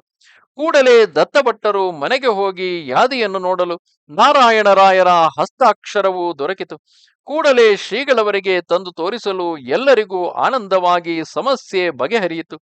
ಇಲ್ಲಿ ಕೆಲವರು ಶ್ರೀಗಳವರನ್ನು ಮನೆಗೆ ಕರೆದೊಯ್ದು ಪಾದಪೂಜೆಯನ್ನು ಮಾಡಿದರು. 8 ದಿನಗಳ ಉತ್ಸವವನ್ನು ಮುಗಿಸಿ ಶ್ರೀಗಳವರು ಹೊರಡುವ ದಿನ ಸಾಯಂಕಾಲ ಗಾಣಗಾಪುರದ ಜನರು ದೇವಸ್ಥಾನದಲ್ಲಿ ಬೃಹತ್ ಸಭೆಯೊಂದನ್ನು ಸೇರಿಸಿ ಶ್ರೀಗಳವರಿಗೆ ಮಾನಪತ್ರ ಅರ್ಪಣೆ ಮಾಡಿ ಬೀಳ್ಕೊಟ್ಟರು. ಗಾಣಗಾಪುರದಿಂದ ಹೊರಟ ಶ್ರೀಗಳವರು ತಮ್ಮ ಪೂರ್ವಾಶ್ರಮದ ಬಾಲಮಿತ್ರ ಮರೂಡ್ಕರರ ಆಗ್ರಹದ ಮೇರೆಗೆ ಗುಲಬರ್ಗೆಯ ಅವರ ಮನೆಗೆ ಬಂದು ಒಂದು ದಿನ ಅಲ್ಲಿದ್ದರು. ಶ್ರೀಗಳವರು ಮೊದಲು ಓದಿದ್ದ ವಿವೇಕವರ್ಧಿನಿ ಶಾಲೆಗೆ ದರ್ಶನವಿತ್ತು. ಅಲ್ಲಿ ಒಂದು ಪ್ರವಚನ ನೀಡಿದರು. ಅನಂತರ ಶ್ರೀ ದಾಸನವಮಿ ಉತ್ಸವಕ್ಕಾಗಿ ಶ್ರೀಗಳವರು ಶ್ರೀ ಸಜ್ಜನಗಡಕ್ಕೆ ಹೊರಟರು. ಸಾತಾರದ ಮಾಧವರಾವ್ ಹಿರಳೇಕರರ ಮನೆಗೆ ಬಂದು ಆ ದಿನದ ರಾತ್ರಿಯನ್ನು ಅಲ್ಲಿಯೇ ಕಳೆದು ಮಾರನೆಯ ದಿನ ಶ್ರೀಗಳವರು ಸಜ್ಜನಗಡವನ್ನು ತಲುಪಿದರು. ಶ್ರೀ ಸಜ್ಜನಗಡದಲ್ಲಿ ಶ್ರೀ ದಾಸನವಮಿ ಉತ್ಸವವು ಬಹಳ ವಿಜೃಂಭಣೆಯಿಂದ ಶ್ರೀಗಳವರ ನೇತೃತ್ವದಲ್ಲಿ ನೆರವೇರಿತು. ಇಲ್ಲಿಯ ಉತ್ಸವವನ್ನು ಪೂರೈಸಿ ಶ್ರೀಗಳವರು ಸಾಂಗಲಿಗೆ ತೆರಳಿದರು. ಶ್ರೀಗಳವರು ಊರಿನ ಪ್ರಧಾನವಾದ ಗಣಪತಿ ದೇವಸ್ಥಾನಕ್ಕೆ ಆಗಮಿಸಿದರು.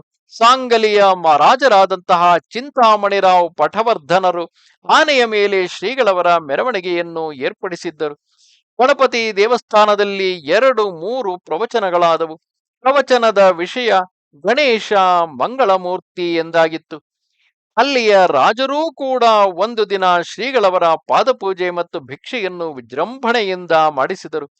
ನಿತ್ಯವೂ ಒಂದೊಂದಾಗಿ ನೆರೆಹೊರೆಯ ಕ್ಷೇತ್ರಗಳನ್ನು ಸಂದರ್ಶಿಸಲು ಶ್ರೀಗಳವರು ತೆರಳಿ ಸಾಯಂಕಾಲದ ಪ್ರವಚನ ಕಾರ್ಯಕ್ರಮದ ವೇಳೆಗೆ ಸರಿಯಾಗಿ ಗಣಪತಿ ದೇವಸ್ಥಾನಕ್ಕೆ ಬರುತ್ತಿದ್ದರು. ಒಂದು ದಿನ ಆನಂದ ಮೂರ್ತಿಯ ಕಡೆಯವರು ಮತ್ತು ಬ್ರಹ್ಮನಾಳದ ಜನರು ಶ್ರೀಗಳವರಲ್ಲಿಗೆ ಬಂದು ತಾವು ಬ್ರಹ್ಮನಾಳಕ್ಕೆ ಬರಬೇಕೆಂದು ವಿನಯದಿಂದ ವಿನಂತಿಸಿದರು. ಆಗಲಿ, ಬರುತ್ತೇನೆ ಎಂದು ಶ್ರೀಗಳವರು ಒಪ್ಪಿದ ಕೂಡಲೇ ಬಂದ ಜನರಿಗೆ ಕಣ್ಣೀರು ಹರಿಯಿತು.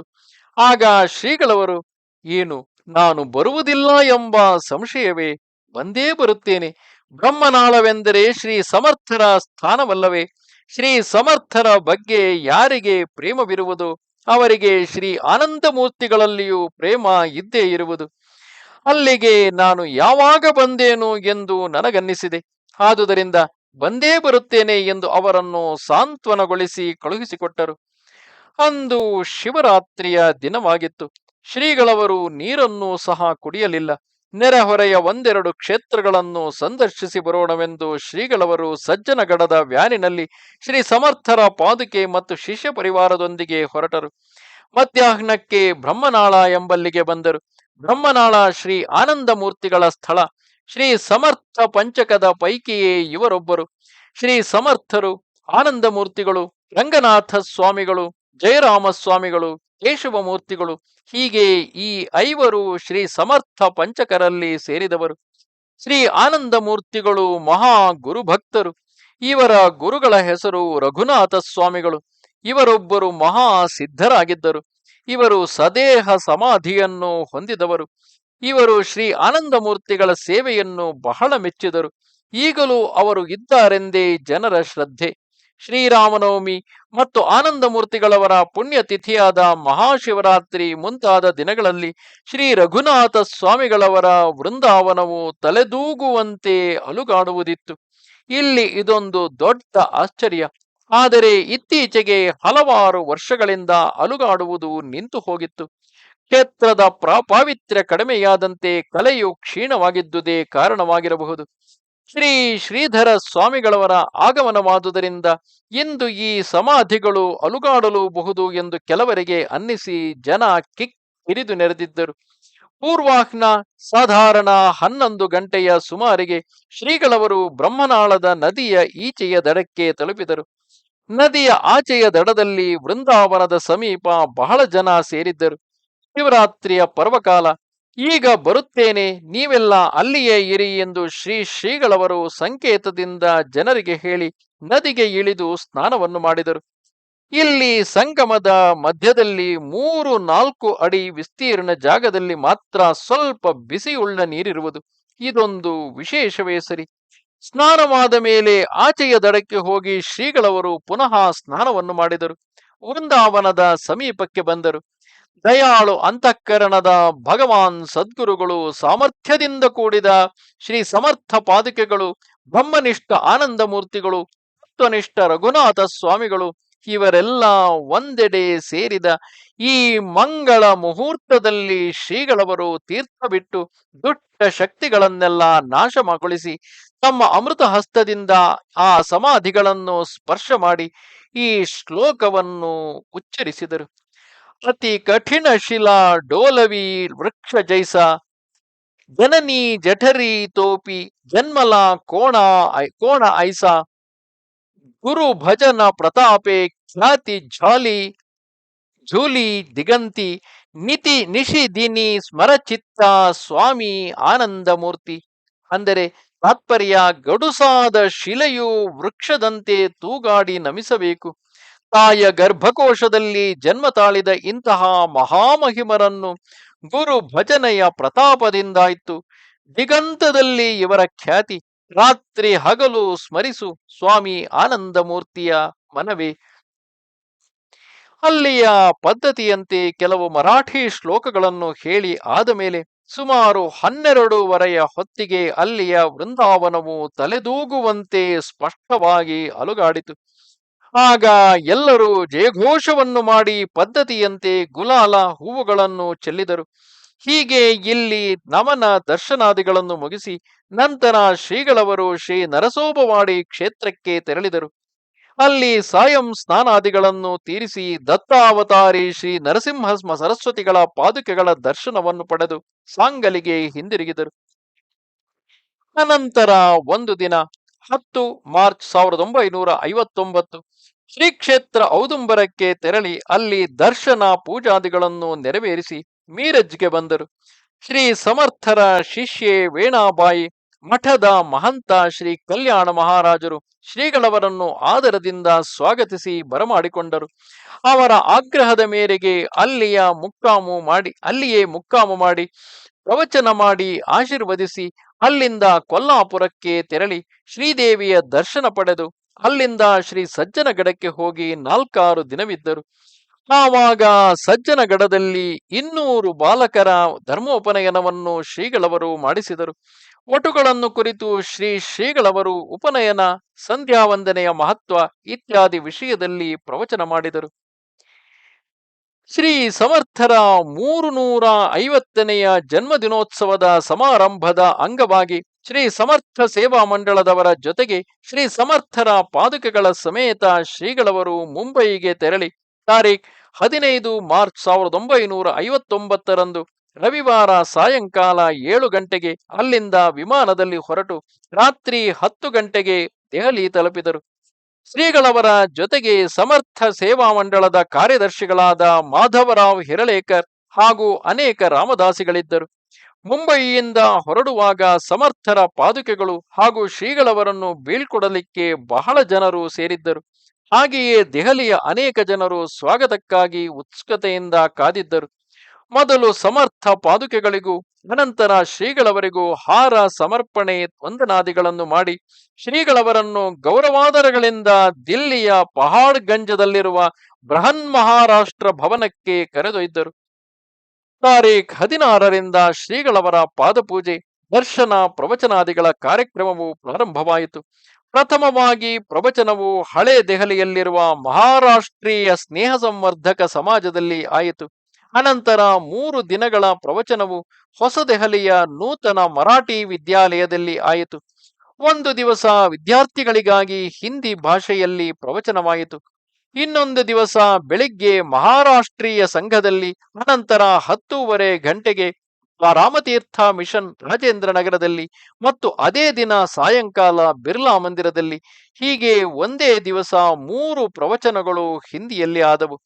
ಇನ್ನೊಂದು ದಿವಸ ಕರ್ನಾಟಕ ಸಂಘದವರ ವತಿಯಿಂದ ವಿಜಯನಗರದ ಭಾಗದಲ್ಲಿ ಏರ್ಪಡಿಸಿದ್ದ ಸ್ಥಳದಲ್ಲಿ ಕನ್ನಡದಲ್ಲಿ ಪ್ರವಚನವಾಯಿತು. ಶ್ರೀಗಳವರ ಪ್ರವಚನವು ಎಲ್ಲರಿಗೂ ಮನಮೆಚ್ಚುಗೆಯಾಯಿತು.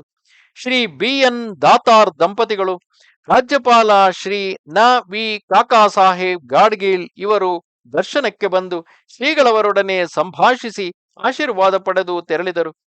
ಒಂದು ದಿವಸ ಬಿರ್ಲಾ ಶೇಠರು ಶ್ರೀಗಳವರ ದರ್ಶನಕ್ಕೆ ಬಂದು ಬಹಳ ಹೊತ್ತಿನವರೆಗೆ ಧರ್ಮದ ವಿಷಯದಲ್ಲಿ ಮಾತನಾಡಿ ಆಶೀರ್ವಾದ ಪಡೆದು ತೆರಳಿದರು. ಶ್ರೀಗಳವರ ದರ್ಶನದಿಂದ ಎಲ್ಲರಿಗೂ ತುಂಬಾ ಸಮಾಧಾನವಾಗಿ ಅನೇಕ ವಿಧದಿಂದ ಕೊಂಡಾಡುತ್ತಾ ತೆರಳುತ್ತಿದ್ದರು. ತಾರೀಖ್ 24 ಮಾರ್ಚ್ 1959 ಶ್ರೀಗಳವರು ಕುರುಕ್ಷೇತ್ರಕ್ಕೆ ಹೋಗುವವರಿದ್ದಾರೆಂದು ತಿಳಿದು ಬಿರ್ಲಾರವರು ಕುರುಕ್ಷೇತ್ರದಲ್ಲಿಯ ತಮ್ಮ ಧರ್ಮಶಾಲೆಯಲ್ಲಿ ಶ್ರೀಗಳವರಿಗೆ ಉಳಿಯುವ ಎಲ್ಲಾ ಏರ್ಪಾಡನ್ನು ಮಾಡಿಸಿದರು. 25 ಮಾರ್ಚ್ 1959 ಚಂದ್ರಗ್ರಹಣದ ವಿಧಿಗಳನ್ನು ಕುರುಕ್ಷೇತ್ರದಲ್ಲಿ ಮುಗಿಸಿ ಸಾಯಂಕಾಲ ಉಗಿಬಂಡಿಯಲ್ಲಿ ಹೊರಟು ದಿಲ್ಲಿಯ ಮಾರ್ಗವಾಗಿ ಗ್ವಾಲಿಯರಿಗೆ ಬರುತ್ತಿರುವಾಗ ದಿಲ್ಲಿಯಲ್ಲಿ ಅನೇಕ ಜನರು ರೈಲ್ವೆ ನಿಲ್ದಾಣದಲ್ಲಿ ಸೇರಿದ್ದರು. ಆದಷ್ಟು ಬೇಗನೆ ಪುನಃ ಆಗಮನವಾಗಬೇಕೆಂದು ಎಲ್ಲರೂ ಪ್ರಾರ್ಥಿಸುತ್ತಿದ್ದರು. 26ರಂದು ಬೆಳಿಗ್ಗೆ ಗ್ವಾಲಿಯರಿಗೆ ಬಂದು ತಲುಪಿದರು. ಅಲ್ಲಿ ಶಿರಗಾಂವ್ಕರರ ಮಠದಲ್ಲಿ ಮುಕ್ಕಾಮು ಆಗಿ ಅಲ್ಲಿಯೂ ಶ್ರೀಗಳವರ 2 ಪ್ರವಚನಗಳಾದವು. ಆಮೇಲೆ ಅಲ್ಲಿಯ ಸನ್ಮಾರ್ಗ ಮಂಡಳದಲ್ಲಿ ಸಮರ್ಥ ಗೋಸೇವಾ ಮಠದಲ್ಲಿ ಶ್ರೀ ಶಿಂದೆ ಸರಕಾರದ ರಾಜವಾಡಾದಲ್ಲಿ ಮತ್ತು ಹಿಂದಿನ ರಾಜವಾಡಾದ ಎದುರಿಗೆ ಒಂದೊಂದು ಪ್ರವಚನ ಹಿಂದಿಯಲ್ಲಿ ಆದವು. ಶ್ರೀಗಳವರಿಗೆ ಹಿಂದಿಯಲ್ಲಿಯೂ ತುಂಬಾ ಪ್ರಭುತ್ವವಿದ್ದುದಲ್ಲದೆ ಸ್ವಾನುಭವದ ಪ್ರಾಸಾದಿಕ ವಾಣಿಯಿಂದ ಎಲ್ಲರ ಹೃದಯದಲ್ಲಿಯೂ ತುಂಬಾ ಪರಿಣಾಮವನ್ನು ಉಂಟು ಮಾಡಿತು. ಇಲ್ಲಿಯ ರಾಜವಾಡಾದ ಮಹಾರಾಣಿ ಶ್ರೀಮತಿ ವಿಜಯರಾಜೇ ಶಿಂಧೆಯವರು ಅತಿ ವಿನಯ ನಮ್ರತೆಯಿಂದ ಶ್ರೀಗಳವರ ಎಲ್ಲಾ ಕಾರ್ಯಕ್ರಮಗಳಲ್ಲಿಯೂ ಭಾಗವಹಿಸಿದರು. ತಮ್ಮ ಅರಮನೆಗೆ ಶ್ರೀಗಳವರನ್ನು ಆದರದಿಂದ ಬರಮಾಡಿಕೊಂಡು ಶ್ರೀಗಳವರ ಪಾದಪೂಜೆಯನ್ನು ಮಾಡಿದರು. ಶ್ರೀಗಳವರು ಕಾಶಿಯಲ್ಲಿ ತಂಗುತ್ತಿದ್ದ ಗಂಗಾ ಮಹಲು ಇವರದೇ ಆಗಿತ್ತು. ಹಿಂದೊಮ್ಮೆ ಶ್ರೀಗಳವರು ಕಾಶಿಯಲ್ಲಿದ್ದಾಗ ಇಡೀ ಗಂಗಾ ಮಹಲನ್ನೇ ಶ್ರೀಗಳವರ ಚರಣಕ್ಕೆ ಅರ್ಪಿಸುತ್ತೇನೆಂದು ಮುಂದೆ ಬಂದಿದ್ದರು. ಆದರೆ ಗುರುಗಳು ನಿಮ್ಮಲ್ಲಿಯೇ ಇರಲಿ ಎಂದು ಹೇಳಿ ಆಶೀರ್ವದಿಸಿದ್ದರು. ಹೀಗಾಗಿ ಇವರಿಗೆ ಶ್ರೀಗಳವರ ಪರಿಚಯವು ಮೊದಲಿನಿಂದಲೇ ಇತ್ತು. ತಾರೀಖ್ 31 ಮಾರ್ಚ್ 1959ರಂದು ಗ್ವಾಲಿಯರಿನಿಂದ ಅಪರಾಹ್ನ ಜನತಾ ಎಕ್ಸ್‌ಪ್ರೆಸ್ ಗಾಡಿಯಲ್ಲಿ ಕುಳಿತು ಸಾಯಂಕಾಲ ಝಾನ್ಸಿಗೆ ಶ್ರೀಗಳವರು ಬಂದು ತಲುಪಿದರು. ಮಹಾರಾಷ್ಟ್ರದ ಜನರು ಬಹಳ ಸೇರಿದ್ದರು. ಮೆರವಣಿಗೆಯಿಂದ ಇಲ್ಲಿಯ ಗಣೇಶ ಮಂದಿರಕ್ಕೆ ಕರೆದೊಯ್ದರು. ರಾತ್ರಿ ಇಲ್ಲಿ ಹಿಂದಿ ಭಾಷೆಯಲ್ಲಿ ಶ್ರೀಗಳವರ ಪ್ರವಚನವಾಯಿತು. ಒಂದೆರಡು ದಿನ ಉಳಿಯಬೇಕೆಂಬ ಜನರ ಅಪೇಕ್ಷೆಯಿದ್ದರು. ಸಮಯವಿಲ್ಲದುದರಿಂದ ಇಲ್ಲಿ ಭಿಕ್ಷೆಯನ್ನು ತೀರಿಸಿ ಶ್ರೀಗಳವರು ಭೋಪಾಲ ಮಾರ್ಗವಾಗಿ 3 ಏಪ್ರಿಲ್ 1959ರಂದು ಇಂದೂರನ್ನು ತಲುಪಿದರು. ಅಲ್ಲಿಯ ಹಳೆಯ ರಾವಳ ಸರ್ಕಾರವಾಡೆಯಲ್ಲಿ ಶ್ರೀಗಳವರ ಮುಕ್ಕಾಮು ಆಗಿ ಅಲ್ಲಿ ಒಂದೆರಡು ದಿನ ಮಾತ್ರ ತಂಗಿದ್ದರು. ಇಲ್ಲಿಯ ಕಾರ್ಯಕ್ರಮಗಳನ್ನು ಪೂರೈಸಿ ಸಜ್ಜನಗಡ ತಲುಪಿದರು. ಶ್ರೀ ಸಮರ್ಥರ 350ನೆಯ ಜನ್ಮದಿನೋತ್ಸವ ಸಮಾರಂಭದ ನಿಮಿತ್ತ ಭಾರತದೆಲ್ಲೆಡೆ ವರ್ಷಪೂರ್ತಿ ಕಾರ್ಯಕ್ರಮಗಳಾಗಿ ಈ ಉತ್ಸವದ ಕೊನೆಯ ಹಂತವಾಗಿ ಸಜ್ಜನಗಡದಲ್ಲಿ ಶ್ರೀ ಸಮರ್ಥರ ಜನ್ಮದಿನೋತ್ಸವದ ಆಚರಣೆಯನ್ನು ಸಂಭ್ರಮದಿಂದ ಹಮ್ಮಿಕೊಳ್ಳಲಾಗಿತ್ತು. ಶಾಲಿವಾಹನ ಶಕ 1881 ಶ್ರೀ ವಿಕಾರಿ ನಾಮ ಸಂವತ್ಸರದ ಚೈತ್ರ ಶುದ್ಧ ನವಮಿ ಇಸವಿ 1959 ಶ್ರೀ ಸಮರ್ಥರ ಜನ್ಮವು ರಾಮನವಮಿಯ ದಿನ ರಾಮಜನ್ಮದ ಸಮಯದಲ್ಲೇ ಆಗಿದ್ದು, ಈ ನಿಮಿತ್ತ ಪ್ರತಿಪದೆಯಿಂದಲೇ ಕಾರ್ಯಕ್ರಮಗಳು ಆರಂಭವಾಗಿದ್ದವು. ತ್ರಯೋದಶಾಕ್ಷರಿ ರಾಮನಾಮದ 13 ಕೋಟಿ ಹವನ ನಡೆಯುತ್ತಿತ್ತು. ಗಣೇಶ ಶಾಸ್ತ್ರಿ ಖರೆ ಮತ್ತು ದತ್ತಭಟ್ಟ ಮಹಾಬಳೇಶ್ವರಕರ ಇವರು ವೈದಿಕ ಕಾರ್ಯಗಳ ನೇತೃತ್ವ ವಹಿಸಿದ್ದರು. ಶ್ರೀರಾಮಚಂದ್ರನಿಗೆ ಪವಮಾನ ಅಭಿಷೇಕ ಹಾಗೂ ಶ್ರೀ ಸಮರ್ಥರ ಸಮಾಧಿಗೆ ಮಹಾರುದ್ರಾಭಿಷೇಕಗಳೊಂದಿಗೆ ಎಲ್ಲಾ ಕಾರ್ಯಕ್ರಮಗಳು ಸಾಂಗವಾಗಿ ಬಹು ವಿಜೃಂಭಣೆಯಿಂದ ಶ್ರೀಗಳವರ ನೇತೃತ್ವದಲ್ಲಿ ನೆರವೇರಿದವು. ಶ್ರೀ ರಾಮನವಮಿ ಉತ್ಸವಕ್ಕೆ ಕರ್ನಾಟಕದಿಂದಲೂ ಬಹಳ ಜನರು ಬಂದಿದ್ದರು. ಅವರೆಲ್ಲರೂ ಶ್ರೀಗಳವರನ್ನು ಕರ್ನಾಟಕಕ್ಕೆ ಚಿತ್ತೈಸುವಂತೆ ಪ್ರಾರ್ಥಿಸಿದ ಮೇರೆಗೆ ಶ್ರೀಗಳವರು ಹನುಮತ್ ಜಯಂತಿಯನ್ನು ಗಡದಲ್ಲಿಯೇ ಪೂರೈಸಿ ಶಿರ್ಸಿಗೆ ಪ್ರಯಾಣ ಬೆಳೆಸಿದರು. ಶಿರ್ಸಿಯ ಹಲಿಗೆ ಮುಂತಾದ ಕಡೆಗೆಯ ಭಿಕ್ಷೆಗಳನ್ನು ತೀರಿಸಿ ಶ್ರೀಗಳವರು ಕೊಳಗಿ ಬೀಸಿಗೆ ಬಂದರು. ಆಗ 3-4 ವರ್ಷಗಳಿಂದಲೂ ಶ್ರೀ ಸಹಜಾನಂದ ಅವಧೂತರು ಶ್ರೀಗಳವರ ಜೊತೆಗೆಯೇ ಇರುತ್ತಿದ್ದರು. ಅವಧೂತರು ಇಲ್ಲದೇ ಇದ್ದುದರಿಂದ ಕೊಳಗಿ ಬೀಸಿನ ದೇವಸ್ಥಾನದ ಅವಸ್ಥೆ ಸುಪ್ತ ಸ್ಥಿತಿಯಲ್ಲಿತ್ತು. ಇದನ್ನೆಲ್ಲ ಕಂಡು ದಯಾಮಯರಾದ ಶ್ರೀಗಳವರಿಗೆ ಏನನ್ನಿಸಿತು? ಅವಧೂತರ ವ್ಯಾಜ್ಯಕ್ಕೆ ಸಂಬಂಧಿಸಿದ ಅಧಿಕಾರಿಗಳನ್ನು ಕರೆಯಿಸಿ ಶ್ರೀಗಳವರು ಕ್ಷಣಾರ್ಧದಲ್ಲಿ ಆ ಕೇಸನ್ನು ನಿಕಾಲಿ ಮಾಡಿಸಿದರು. ಅವಧೂತರನ್ನು ಅಲ್ಲಿಯೇ ಉಳಿಯುವಂತೆ ಶ್ರೀಗಳವರು ಹೇಳಿದರು.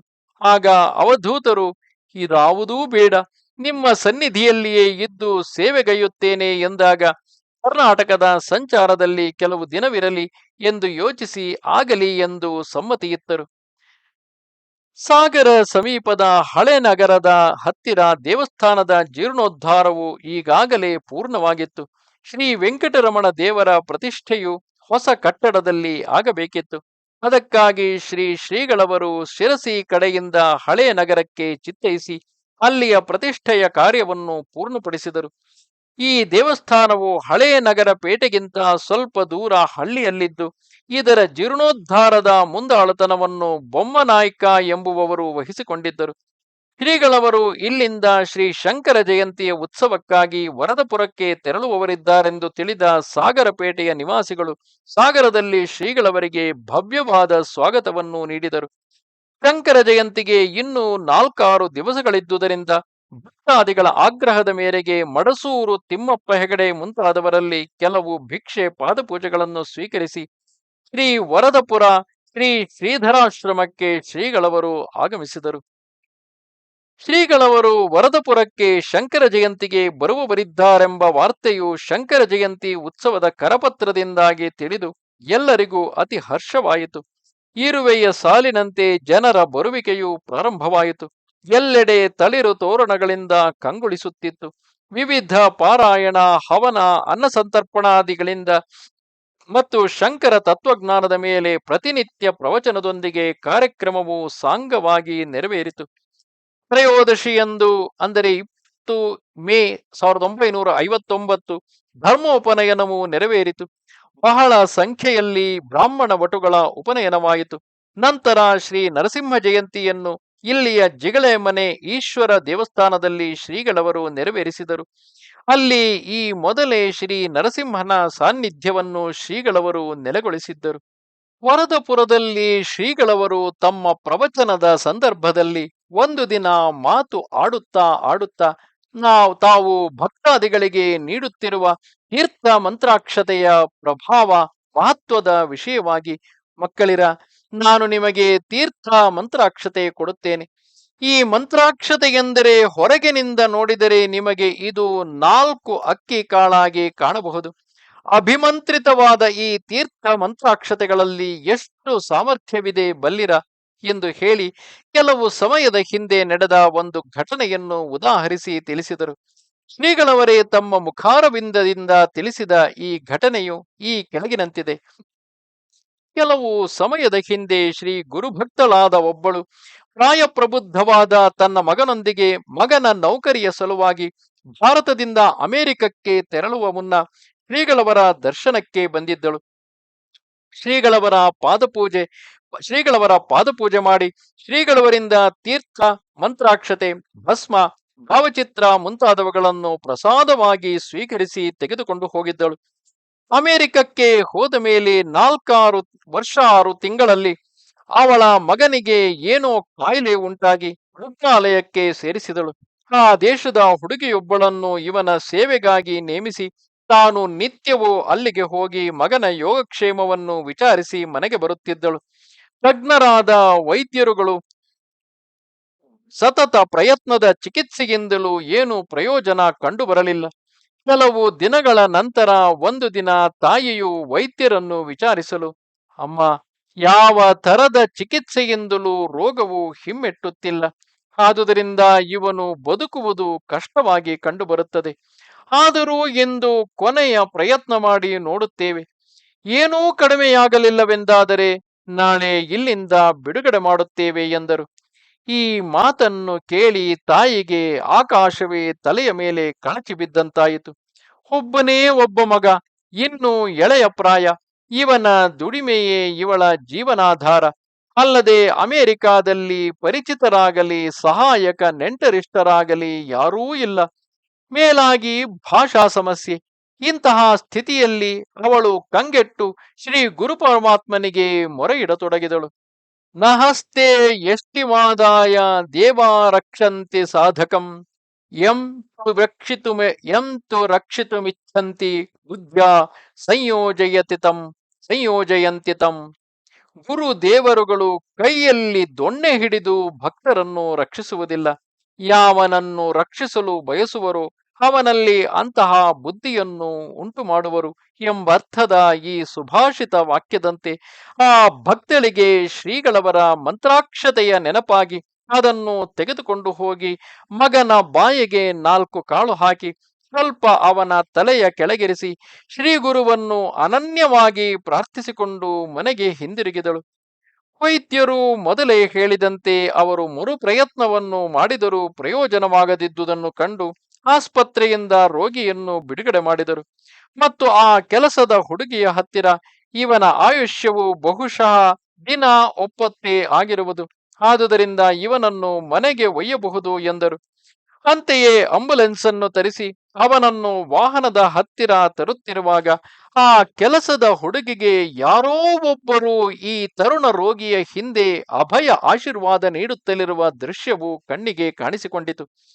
ಅವಳು ಕ್ರೈಸ್ತ ಧರ್ಮದವಳಾಗಿದ್ದರೂ ಇವನ ಮರಣಕಾಲ ಸಮೀಪಿಸಿದ್ದರಿಂದ ಮೃತ್ಯುವೇ ಹೀಗೆ ಕಾಣಿಸಿಕೊಂಡಿರಬಹುದೆಂದು ಸುಮ್ಮನಾದಳು. ವಾಹನದಲ್ಲಿ ಮಲಗಿಸಿ ವಾಹನ ಹೊರಟ ಮೇಲೆ ಆ ದೃಶ್ಯವು ಕಣ್ಮರೆಯಾದರೂ ಇವನ ಮನೆ ಬಾಗಿಲಿಗೆ ಬಂದ ಮೇಲೆ ಮನೆಯ ಒಳಗೆ ಇವನನ್ನು ಒಯ್ಯಬೇಕಾದರೆ ಹಿಂದಿನ ಅದೇ ಅದೃಶ್ಯ ವ್ಯಕ್ತಿಯು ಪುನಃ ಕಾಣಿಸಿಕೊಂಡು ರೋಗಿಗೆ ಅಭಯ ನೀಡಿ ಸಾಂತ್ವನಗೊಳಿಸುತ್ತಿರುವುದು ಕಾಣಿಸಿತು. ತನಗೆ ಗೋಚರವಾದ ವಿಷಯವನ್ನು ತರುಣನ ತಾಯಿಗೆ ಅವಳು ತಿಳಿಸಿದಳು.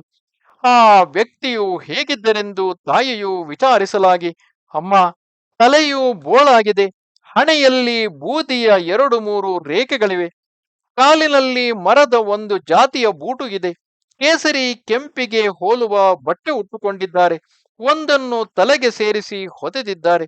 ಮಾತ್ರವಲ್ಲ, ನಿಮ್ಮ ಮಗನಿಗೆ ಅಭಯ ಆಶೀರ್ವಾದ ನೀಡುವಂತೆ ಪದೇ ಪದೇ ಕೈಯನ್ನು ಹೀಗೆ ಮಾಡುತ್ತಿದ್ದರು ಎಂದಾಗ ತಾಯಿಗೆ ಮುಂಚಿನ ದಿನ ಶ್ರೀಗಳವರ ಮಂತ್ರಾಕ್ಷತೆ ಹಾಕಿದ್ದು ನೆನಪಾಗಿ ಒಳಗೆ ಓಡಿ ಹೋಗಿ ಶ್ರೀಗಳವರ ಫೋಟೋವನ್ನು ತಂದು ಕೆಲಸದವಳಿಗೆ ತೋರಿಸಿ, ಅವರು ಹೀಗೆ ಇದ್ದರೆ ಎಂದು ಕೇಳಿದಳು. ಅಮ್ಮ, ಹೀಗೆ ಇದ್ದರು ಮಾತ್ರವೇಕೆ, ಇವರನ್ನು ನಾನು ಹಿಂದೆ ಪ್ರತ್ಯಕ್ಷವಾಗಿ ಕಂಡದ್ದು, ಇದರಲ್ಲಿ ತಿಲಮಾತ್ರವೂ ಸಂಶಯವಿಲ್ಲ ಎಂದಳು. ಇದನ್ನು ಕೇಳಿ ಆನಂದದಿಂದ ಮಗನನ್ನು ತಬ್ಬಿಕೊಂಡು, ಮಗ, ಶ್ರೀಗಳವರು ನಿನ್ನ ಹಿಂದೆ ಇದ್ದು ಇಷ್ಟು ಕೃಪಾ ರಕ್ಷಣೆ ನೀಡುತ್ತಿದ್ದಾರೆಂದಾಗ ಖಂಡಿತ ನೀನು ಸಾಯುವುದಿಲ್ಲ. ಒಂದೊಮ್ಮೆ ನೀನು ಸತ್ತರೂ ನನಗೆ ದುಃಖವಿಲ್ಲ, ಯಾಕೆಂದರೆ ಗುರುಗಳ ಪೂರ್ಣ ರಕ್ಷಣೆ ಇದೆ ಎಂಬುದು ಖಚಿತವಾಗಿದೆ ಎಂದು ಹೇಳಿ ಒಳಗೆ ಹೋಗಿ ಇನ್ನಷ್ಟು ಶ್ರೀಗಳವರ ತೀರ್ಥ ಭಸ್ಮ ಮಂತ್ರಾಕ್ಷತೆಯನ್ನು ತಂದು ಮಗನ ಬಾಯಿಗೆ ದೇಹಕ್ಕೆ ಎಲ್ಲ ಹಾಕಿ ಶ್ರೀ ಗುರುಗಳನ್ನು ಇನ್ನೂ ಹೆಚ್ಚಿನ ಭಕ್ತಿ ಭಾವದಿಂದ ಭಜಿಸತೊಡಗಿದಳು. ಕೆಲವು ದಿವಸದ ಮೇಲೆ ಅಷ್ಟೊತ್ತಾಗಿ ಗುಣ ಹೊಂದುತ್ತಾ ಆತ ಪೂರ್ಣ ವಾಸಿಯಾದನು. ನೌಕರಿಗೂ ಹೋಗತೊಡಗಿದನು. ಕೆಲವು ಸಮಯದ ಅನಂತರ ಭಾರತದಲ್ಲಿಯ ತಮ್ಮ ಸಂಬಂಧಿಕರಿಗೆ ಪತ್ರ ಬರೆದು ಈಗ ಶ್ರೀಗಳವರು ಎಲ್ಲಿದ್ದಾರೆಂದು ತಿಳಿದುಕೊಂಡು ಒಂದು ದಿನ ವಿಮಾನದಲ್ಲಿ ಭಾರತಕ್ಕೆ ಬಂದು ಶ್ರೀಗಳವರ ದರ್ಶನ ಮಾಡಿ ಮೇಲಿನ ಕಥೆಯನ್ನೆಲ್ಲ ಶ್ರೀಗಳವರಲ್ಲಿ ನಿವೇದಿಸಿ, ಕೇವಲ ನಿಮ್ಮ ಮಂತ್ರಾಕ್ಷತೆಯಿಂದ ಬದುಕಿ ಉಳಿದ ಇವನನ್ನು ಇನ್ನು ಮುಂದೆ ಉದ್ಧರಿಸುವುದು ನಿಮ್ಮದೇ ಭಾರವೆಂದು ಪ್ರಾರ್ಥಿಸಿ ಶ್ರೀಗಳವರ ಪಾದಪೂಜೆ ಮಾಡಿ ಆಶೀರ್ವಾದವನ್ನು ಪಡೆದು ಅಮೆರಿಕಕ್ಕೆ ಹಿಂದಿರುಗಿದರು. ಹೀಗೆಯೇ ಶ್ರೀಗಳವರು ಇನ್ನೊಂದು ಪ್ರವಚನದಲ್ಲಿ, ನಾನು ನಿಮಗೆ ತೀರ್ಥ ಕೊಡುತ್ತೇನೆ, ಮಂತ್ರಾಕ್ಷತೆ ಕೊಡುತ್ತೇನೆ, ಭಸ್ಮ ಕೊಡುತ್ತೇನೆ, ಇವೆಲ್ಲ ಏನು? ಇವೆಲ್ಲ ಆ ಪರಮಾತ್ಮನ ಅರಿವಿಗಾಗಿ ನಿಮಗೆ ಮಾಡುವ ಔಷಧೋಪಚಾರಗಳು. ನೀವು ಪ್ರಪಂಚದ ಪಾಪ ತಾಪಗಳ ವ್ಯಾಧಿಯಿಂದ ಬಳಲುತ್ತಿದ್ದೀರಿ. ಆ ರೋಗ ನಿವಾರಣೆಗಾಗಿ ನಾನು ಚುಚ್ಚುಮದ್ದು ಚುಚ್ಚಬೇಕಾಗಿದೆ. ನಿಮ್ಮ ಭವ ವ್ಯಾಧಿ ವಾಸಿಯಾಗಲೇ ಎಂಬುದಾಗಿ ಇಷ್ಟೆಲ್ಲ ಮಾಡುತ್ತಿದ್ದೇನೆ. ಎಲ್ಲರೂ ಸುಖಿಗಳಾಗಿ ಸುಖರೂಪವಾಗಿ ಬಾಳಿರಿ ಎಂದು ತಿಳಿಸಿ ಹೇಳಿದರು. ಶ್ರೀಗಳವರ ಅಧ್ಯಕ್ಷತೆಯಲ್ಲಿ ಶ್ರೀ ಕೀರ್ತನ ಸಮ್ಮೇಳನವು ಶ್ರೀ ಸಜ್ಜನಗಡದಲ್ಲಿ ಸೇರುವುದಿತ್ತು. ಆದುದರಿಂದ ಶ್ರೀಗಳವರು ಪುನಃ ಅತ್ತ ತೆರಳಬೇಕಾಗಿತ್ತು. ಆವಾಗ ಶ್ರೀ ಸಹಜಾನಂದ ಅವಧೂತರಿಗೆ 4 ಹಿತವಾಕ್ಯಗಳನ್ನು ತಿಳಿಸಿ ಒಳಗೆ ಬೀಸಿನಲ್ಲಿ ಇರುವಂತೆ ಹೇಳಿ ಅವರನ್ನು ಅಲ್ಲಿಗೆ ಕಳುಹಿಸಿ ಶ್ರೀಗಳವರು ಸಜ್ಜನಗಡಕ್ಕೆ ತೆರಳಿದರು. ಆ ಕೀರ್ತನ ಸಮ್ಮೇಳನವು ನಾರದ ಜಯಂತಿ ಅಂದರೆ ವೈಶಾಖ ವದ್ಯ ಬಿದಿಗೆಯಂದು ಪ್ರಾರಂಭವಾಯಿತು. ತಾರೀಖ್ 24 ಮೇ 1959ರಿಂದ 27 ಮೇ 1959ರವರೆಗೆ ಸಮ್ಮೇಳನದ ಅಧಿಪತಿಯನ್ನಾಗಿ ಶ್ರೀಗಳವರನ್ನೇ ಮಾಡಿದ್ದರು. ಬಂದ ಅನೇಕ ವಿದ್ವಾಂಸರಿಂದ ಪ್ರವಚನ ಕೀರ್ತನಾದಿಗಳು ನಡೆದು ಕೊನೆಗೆ ಸಮ್ಮೇಳನದ ಉದ್ದೇಶಗಳನ್ನು ವಿವರಿಸುತ್ತಾ ಧರ್ಮದ ಅಧಿಷ್ಠಾನ, ಧರ್ಮವೇ ಮಾನವನ ಧಾರಣೆ, ಪೋಷಣೆ, ರಕ್ಷಣೆ ಮಾಡುವುದು, ಧರ್ಮಾಚರಣೆಯಿಂದ ಶಾಶ್ವತ ಸುಖದ ಪ್ರಾಪ್ತಿ ಹೇಗಾಗುವುದು ಮುಂತಾದ ವಿಷಯಗಳನ್ನು ವಿಶದವಾಗಿ ತಿಳಿಸುತ್ತಾ ಶ್ರೀಗಳವರು ಪ್ರವಚನ ಮಾಡಿ ಎಲ್ಲರನ್ನೂ ಆಶೀರ್ವದಿಸಿದರು. ಸಜ್ಜನಗಡದಲ್ಲಿ ಕೀರ್ತನ ಸಮ್ಮೇಳನವನ್ನು ನೆರವೇರಿಸಿದ ಶ್ರೀಗಳವರು ರತ್ನಗಿರಿಯ ಭಕ್ತಾದಿಗಳ ಪ್ರಾರ್ಥನೆಯ ಮೇರೆಗೆ ತಾರೀಖ್ 27 ಮೇ 1959ರಂದು ರತ್ನಗಿರಿಗೆ ತೆರಳಿದರು. ಇಲ್ಲಿಯ ಮಾಧವರಾವ್ ಅಂದರೆ ಕಾಕಾ ಮರಾಠೆ ಇವರ ಬಂಗಲೆಯಲ್ಲಿ ಶ್ರೀಗಳವರ ಮುಕ್ತಾಮ ಆಯಿತು. ಶ್ರೀಗಳವರು ಬಂದ ಸಮಾಚಾರ ಕೇಳಿ ಇಲ್ಲಿಯೂ ಅನೇಕ ಆರ್ಥ ದುಃಖಿಗಳು ಇವರ ದರ್ಶನಕ್ಕಾಗಿ ಸೇರತೊಡಗಿದರು. ಇಲ್ಲಿಯ ವಿಠಲ ಮಂದಿರದಲ್ಲಿ ಶ್ರೀಗಳವರ ಪ್ರವಚನದ ಏರ್ಪಾಟು ಮಾಡಿದ್ದರು. ಪ್ರವಚನಕ್ಕೂ ತುಂಬಾ ಜನರು ಸೇರುತ್ತಿದ್ದರು. ಶಂಭೂರಾವ್ ಮರಾಠೆ ಎಂಬುವರ ಮನೆಯವರೆಲ್ಲರೂ ಮೊದಲಿನಿಂದಲೇ ಶ್ರೀಗಳವರ ಭಕ್ತರು ಹಾಗೂ ಮಂತ್ರಾನುಗ್ರಹ ಪಡೆದವರಾಗಿದ್ದರು. ರತ್ನಾಗಿರಿ ಪಟ್ಟಣದಲ್ಲಿ ಶ್ರೀಗಳವರ ಶಿಷ್ಯ ಭಕ್ತ ಸೇವಕರ ಸಂಖ್ಯೆ ಹಲವಾರು ಇದೆ. ಶಂಭೂರಾವ್ ಮರಾಠೆಯವರಿಗೆ ಶ್ರೀಗಳವರು ತಮ್ಮ ಪಾದುಕೆಯನ್ನು ಪೂಜೆಗಾಗಿ ದಯಪಾಲಿಸಿದರು. ರತ್ನಾಗಿರಿಗೆ ಶ್ರೀಗಳವರು ಬಂದ ಸಮಾಚಾರ ಇಲ್ಲಿಗೆ ಸಮೀಪದ ಪಾವಸ್ ಎಂಬ ಊರಿನಲ್ಲಿದ್ದ ಮಹಾರಾಷ್ಟ್ರದ ಸುಪ್ರಸಿದ್ಧ ಸ್ವಾಮಿ ಸ್ವರೂಪಾನಂದರೆಂಬ ಮಹಾತ್ಮರಿಗೆ ತಿಳಿದು ಅವರಿಗೆ ಶ್ರೀಗಳವರ ದರ್ಶನದ ಇಚ್ಛೆ ತೀವ್ರವಾಯಿತು. ಆದರೆ ಅವರ ಆರೋಗ್ಯವು ಚೆನ್ನಾಗಿರಲಿಲ್ಲ ಮತ್ತು ಕ್ಷೇತ್ರ ಸನ್ಯಾಸ ಎಂದರೆ ಅವರಿದ್ದ ಕ್ಷೇತ್ರ ಬಿಟ್ಟು ಹೊರಗೆ ಹೋಗುವುದಿಲ್ಲವೆಂಬ ನಿಯಮ ಹಾಕಿಕೊಂಡಿದ್ದರು. ಹೀಗಾಗಿ ತಮ್ಮ ಒಬ್ಬ ಶಿಷ್ಯನನ್ನು ಬಾಬಾ ಸಾಹೇಬ್ ದೇಸಾಯಿ ಶ್ರೀಗಳವರಲ್ಲಿಗೆ ಕಳುಹಿಸಿ ತಮ್ಮ ಸ್ಥಿತಿಗತಿಯನ್ನು ತಿಳಿಸಿ ಕೃಪೆ ತೋರಿ ತಮ್ಮಲ್ಲಿಗೆ ಬಂದು ದರ್ಶನ ನೀಡುವಂತೆ ನಿವೇದಿಸಿಕೊಂಡರು. ದಯಾಮಯರಾದ ಶ್ರೀಗಳು ಅದಕ್ಕೊಪ್ಪಿ ಪಾವಸ ಊರಿಗೆ ಬಂದು ಸ್ವರೂಪಾನಂದರಿಗೆ ಭೇಟಿ ನೀಡಿದರು. ಆಗ 3 ಜೂನ್ 1959 ಇವರ ಭೇಟಿ ಎಂದರೆ ಎರಡು ಮಹಾನದಿಗಳ ಅಥವಾ ಸಮುದ್ರಗಳ ಸಂಗಮವೆಂದು ಕೊಂಡಾಡಿ ಇಂದಿಗೂ ಮಹಾರಾಷ್ಟ್ರದಲ್ಲಿ ಸಂತಸ ಪಡುತ್ತಾರೆ. ರತ್ನಾಗಿರಿ ಪಾವಸಗಳ ಕಾರ್ಯಕ್ರಮಗಳನ್ನು ಪೂರ್ಣಗೊಳಿಸಿ ಸಜ್ಜನಗಡಕ್ಕೆ ತೆರಳುವಾಗ ಮಧ್ಯದಾರಿಯಲ್ಲಿ ಸಿಗುವ ಕುಪಳೂಣ ಎಂಬ ಊರಿನ ಪರಶುರಾಮ ಕ್ಷೇತ್ರದ ಗುರುಭಕ್ತರ ಪ್ರಾರ್ಥನೆಯ ಮೇರೆಗೆ ಅವರ ಆದರದ ಸ್ವಾಗತವನ್ನು ಸ್ವೀಕರಿಸಿ 2 ದಿನ ಅಲ್ಲಿ ಮುಕ್ಕಾಮು ಮಾಡಿದರು. ಆವಾಗ ಶ್ರೀಗಳವರು ಪರಶುರಾಮನ ಅವತಾರ ಸಂಬಂಧವನ್ನು ತಿಳಿಸುವ ಸಂಸ್ಕೃತ ಕಾವ್ಯಪುಷ್ಪವೊಂದನ್ನು ರಚಿಸಿ ಪರಶುರಾಮನಿಗೆ ಅರ್ಪಿಸಿ ಭಕ್ತಾದಿಗಳಿಗೆ ನೀಡಿದರು. ಶಾಲಿವಾಹನ ಶಕ 1881 ಶ್ರೀ ವಿಕಾರಿನಾಮ ಸಂವತ್ಸರ ಇಸವಿ 1959 ಶ್ರೀಗಳವರ 17ನೆಯ ಚಾತುರ್ಮಾಸ್ಯವನ್ನು ಶ್ರೀ ಸಜ್ಜನಗಡದ ಶ್ರೀ ಶ್ರೀಧರ ಕುಟಿಯಲ್ಲಿ ಮಾಡುವುದೆಂದು ಈ ಮೊದಲೇ ನಿಶ್ಚಯವಾಗಿದ್ದುದರಿಂದ ಶ್ರೀಗಳವರು ಮತ್ತೆ ಶ್ರೀ ಸಜ್ಜನಗಡಕ್ಕೆ ಆಗಮಿಸಿದರು. ಶ್ರೀಗಳವರು ತುರಿಯಾಶ್ರಮವನ್ನು ಹೊಂದಿದ ಮೇಲೆ ಇದು ಸಜ್ಜನಗಡದಲ್ಲಾಗುವ ಅವರ ಮೊದಲ ಚಾತುರ್ಮಾಸವಾಗಿತ್ತು. ಹಾಗಾಗಿ ಜನರು ಬಹಳ ಸೇರಿದ್ದರು. ಸಾಂಗವಾಗಿ ಶ್ರೀ ವ್ಯಾಸಪೂಜೆಯು ನೆರವೇರಿತು.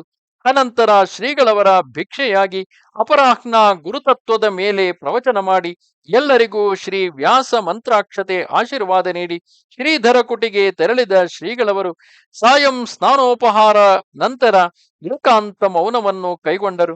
ಆವಾಗ ಶ್ರೀಗಳವರ ವಾಸ್ತವ್ಯವು ಶ್ರೀಧರ ಕುಟಿಯ ಮಹಡಿಯ ಮೇಲೆ ಇತ್ತು. ಶ್ರೀಗಳವರಿಗೆ ಒಳ್ಳೆಯ ಆಕಳ ಹಾಲು ಸಿಗಬೇಕೆಂಬ ದೃಷ್ಟಿಯಿಂದ ಪುಣೆಯ ಗುರುಭಕ್ತ ಡಾಕ್ಟರ್ ಲಾ ಶಂ ಭಾವೆಯವರು ಒಂದು ಉತ್ತಮ ಜಾತಿಯ ಆಕಳನ್ನು ಕರು ಸಹಿತವಾಗಿ ತಂದು ಶ್ರೀಗಳವರಿಗೆ ಅರ್ಪಿಸಿದ್ದರು. ಆ ಆಕಳಿಗೆ ಮೋಕ್ಷಲಕ್ಷ್ಮಿ ಎಂತಲೂ ಕರುವಿಗೆ ವಿಜಯಲಕ್ಷ್ಮಿ ಎಂತಲೂ ಹೆಸರಿಡಲಾಗಿತ್ತು. ಇವುಗಳು ಅನಂತರ ವರದಪುರ ಶ್ರೀಧರಾಶ್ರಮದಲ್ಲಿ ತಾಯಿ ಮಗಳು ಕ್ರಮವಾಗಿ 1981-83ರಲ್ಲಿ ಗುರುಚರಣದಲ್ಲಿ ಸೇರಿದವು. ಶ್ರೀಗಳವರಿಗೆ ಬೇಕಾದ ಹಣ್ಣು ಹಂಪಲುಗಳನ್ನು ಒದಗಿಸುವ ಸೇವೆಯನ್ನು ಮಾಮಾ ಕಾಣೆಯವರು ವಹಿಸಿಕೊಂಡಿದ್ದರು.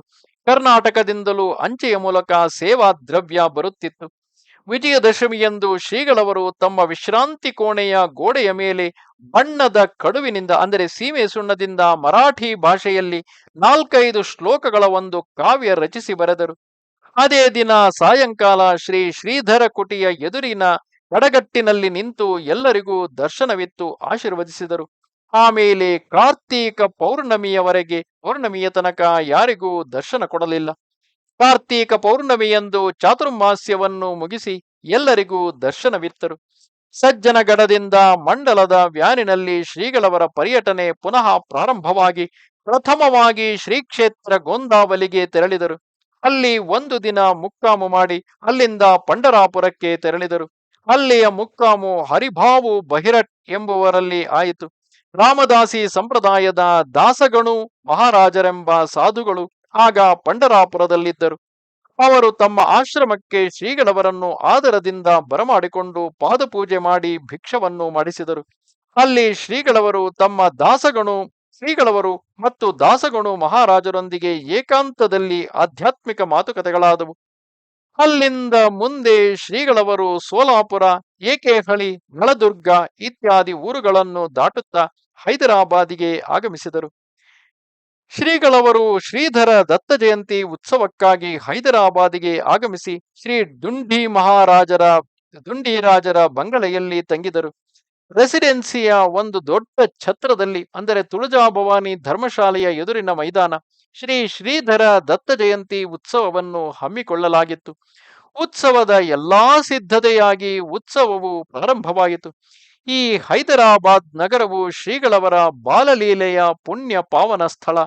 ಪ್ರಾತಃ ಕಾಲ 7ರಿಂದ 8 ಗಂಟೆಯವರೆಗೆ ಉಪನಿಷತ್ ಭಾಷ್ಯದ ಮೇಲೆ ಶ್ರೀಗಳವರಿಂದ ಪ್ರವಚನವಾಗುತ್ತಿತ್ತು. ಜನರ ಆಗ್ರಹದ ಮೇರೆಗೆ ಪ್ರವಚನಕ್ಕೆ ಈಶಾವಾಸ್ಯ ಉಪನಿಷತ್ತನ್ನು ಇಟ್ಟುಕೊಂಡಿದ್ದರು.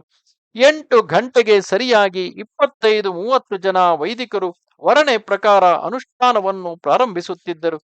ಶ್ರೀರಾಮದೇವರ ಮಹಾಪೂಜೆಯು ನಡೆಯುತ್ತಿತ್ತು.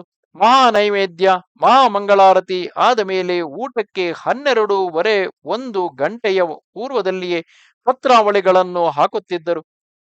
ಸಾಯಂ ಆಹ್ನಿಕ ಉಪಾಸನೆ ಆದ ನಂತರ 7 ಗಂಟೆಗಿಂದ 9 ಗಂಟೆಯವರೆಗೆ ಶ್ರೀಗಳವರ ಪ್ರವಚನವಾಗುತ್ತಿತ್ತು.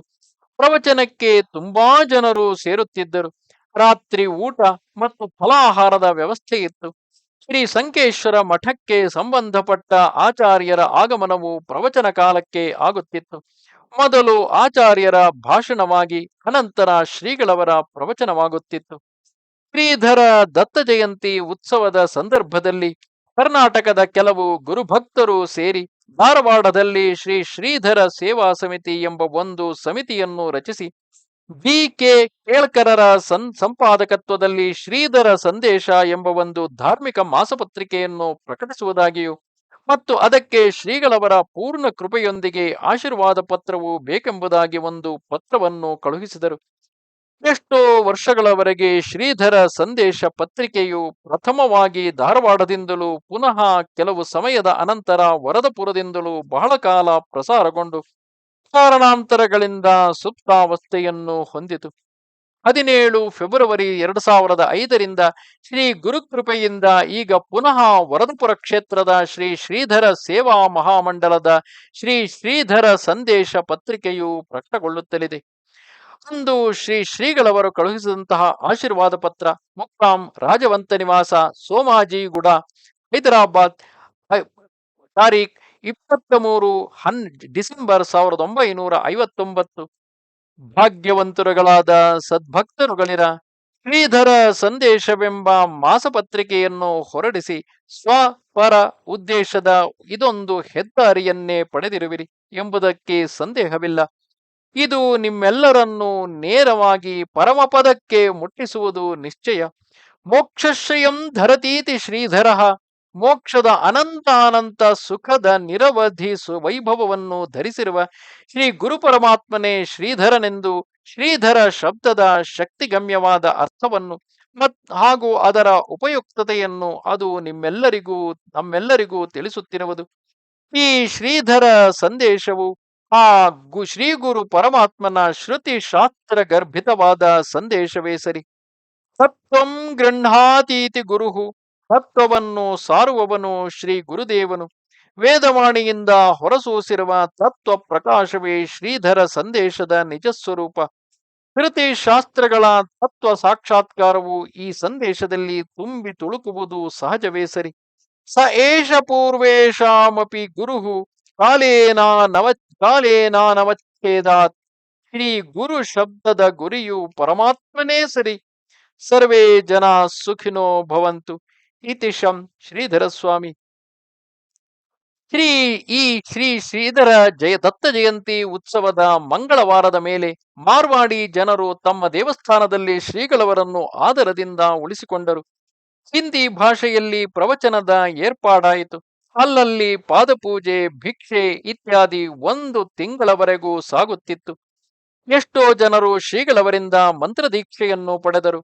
ಈ ಸಮಯದಲ್ಲಿ ಶ್ರೀಗಳು ತಾವು ಬಾಲ್ಯದಲ್ಲಿ ಹೋಗುತ್ತಿದ್ದ ನಾರಾಯಣ ಮಹಾರಾಜರ ಮಠಕ್ಕೂ ತೆರಳಿ ಅಲ್ಲಿಯೂ ಒಂದು ಪ್ರವಚನವಾಯಿತು. 1 ತಿಂಗಳ ಅನಂತರ ಪೂರ್ವಾಶ್ರಮದ ಕುಲದೇವಿಯಾದ ಶ್ರೀ ರೇಣುಕಾಂಬೆಯ ದರ್ಶನಕ್ಕಾಗಿ ಶ್ರೀಗಳವರು ಮಾಹುರ್ಗಡಕ್ಕೆ ತೆರಳಿದರು. ಮಾಹುರ್ಗಡಕ್ಕೆ ತೆರಳುವಾಗ ದಾರಿಯಲ್ಲಿ ಒಂದು ಕಡೆ ಶ್ರೀಗಳವರ ಕಾರಿನ ಸಮೀಪ ಒಂದು ಹೆಂಗಸು ಬಂದು ಭಿಕ್ಷೆ ಬೇಡಿದಳು. ಆಗ ಶ್ರೀಗಳವರು ಕರುಣಾರ್ದ್ರ ದೃಷ್ಟಿಯಿಂದ, ನೀನು ಯಾರು?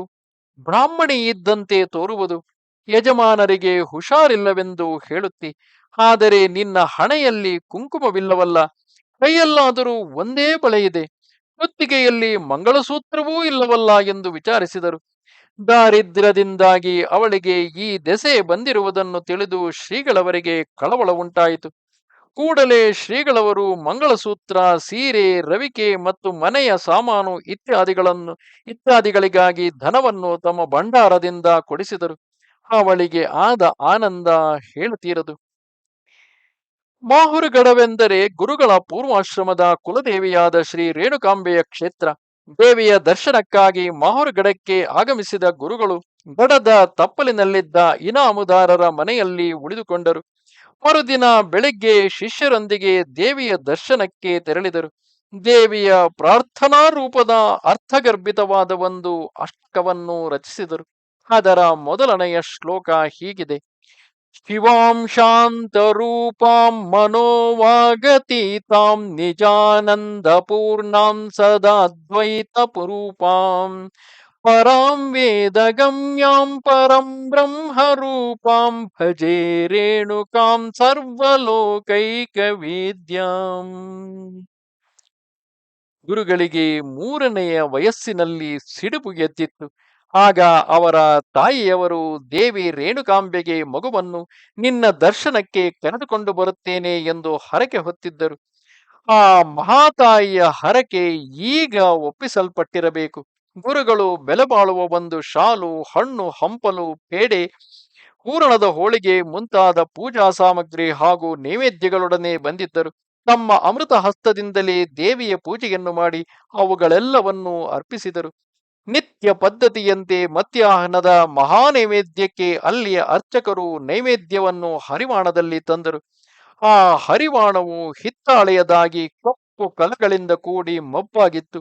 ಅದನ್ನು ಕಂಡು ಗುರುಗಳು ತಮ್ಮ ಬೆಳ್ಳಿಯ ಹರಿವಾಣ ಮತ್ತು 4 ಬೆಳ್ಳಿಯ ಲೋಟಗಳನ್ನು ಕೊಡಿಸಿ, ನೋಡಿ, ಇವತ್ತಿನಿಂದ ದೇವಿಯ ನೈವೇದ್ಯಕ್ಕೆ ಈ ಪಾತ್ರೆಗಳನ್ನೇ ಉಪಯೋಗಿಸಿ ಎಂದು ಅರ್ಚಕರಿಗೆ ಹೇಳಿದರು.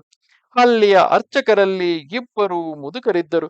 ಅವರು ಗುರುಗಳ ಮಾತು ಮತ್ತು ಕೃತಿಗಿಂದ ಅತ್ಯಂತ ಆನಂದ ಹಾಗೂ ವಿಸ್ಮಯಗೊಂಡವರಾಗಿ, ನಾವು ಚಿಕ್ಕಂದಿನಿಂದಲೂ ಇಲ್ಲೇ ಇದ್ದೇವೆ.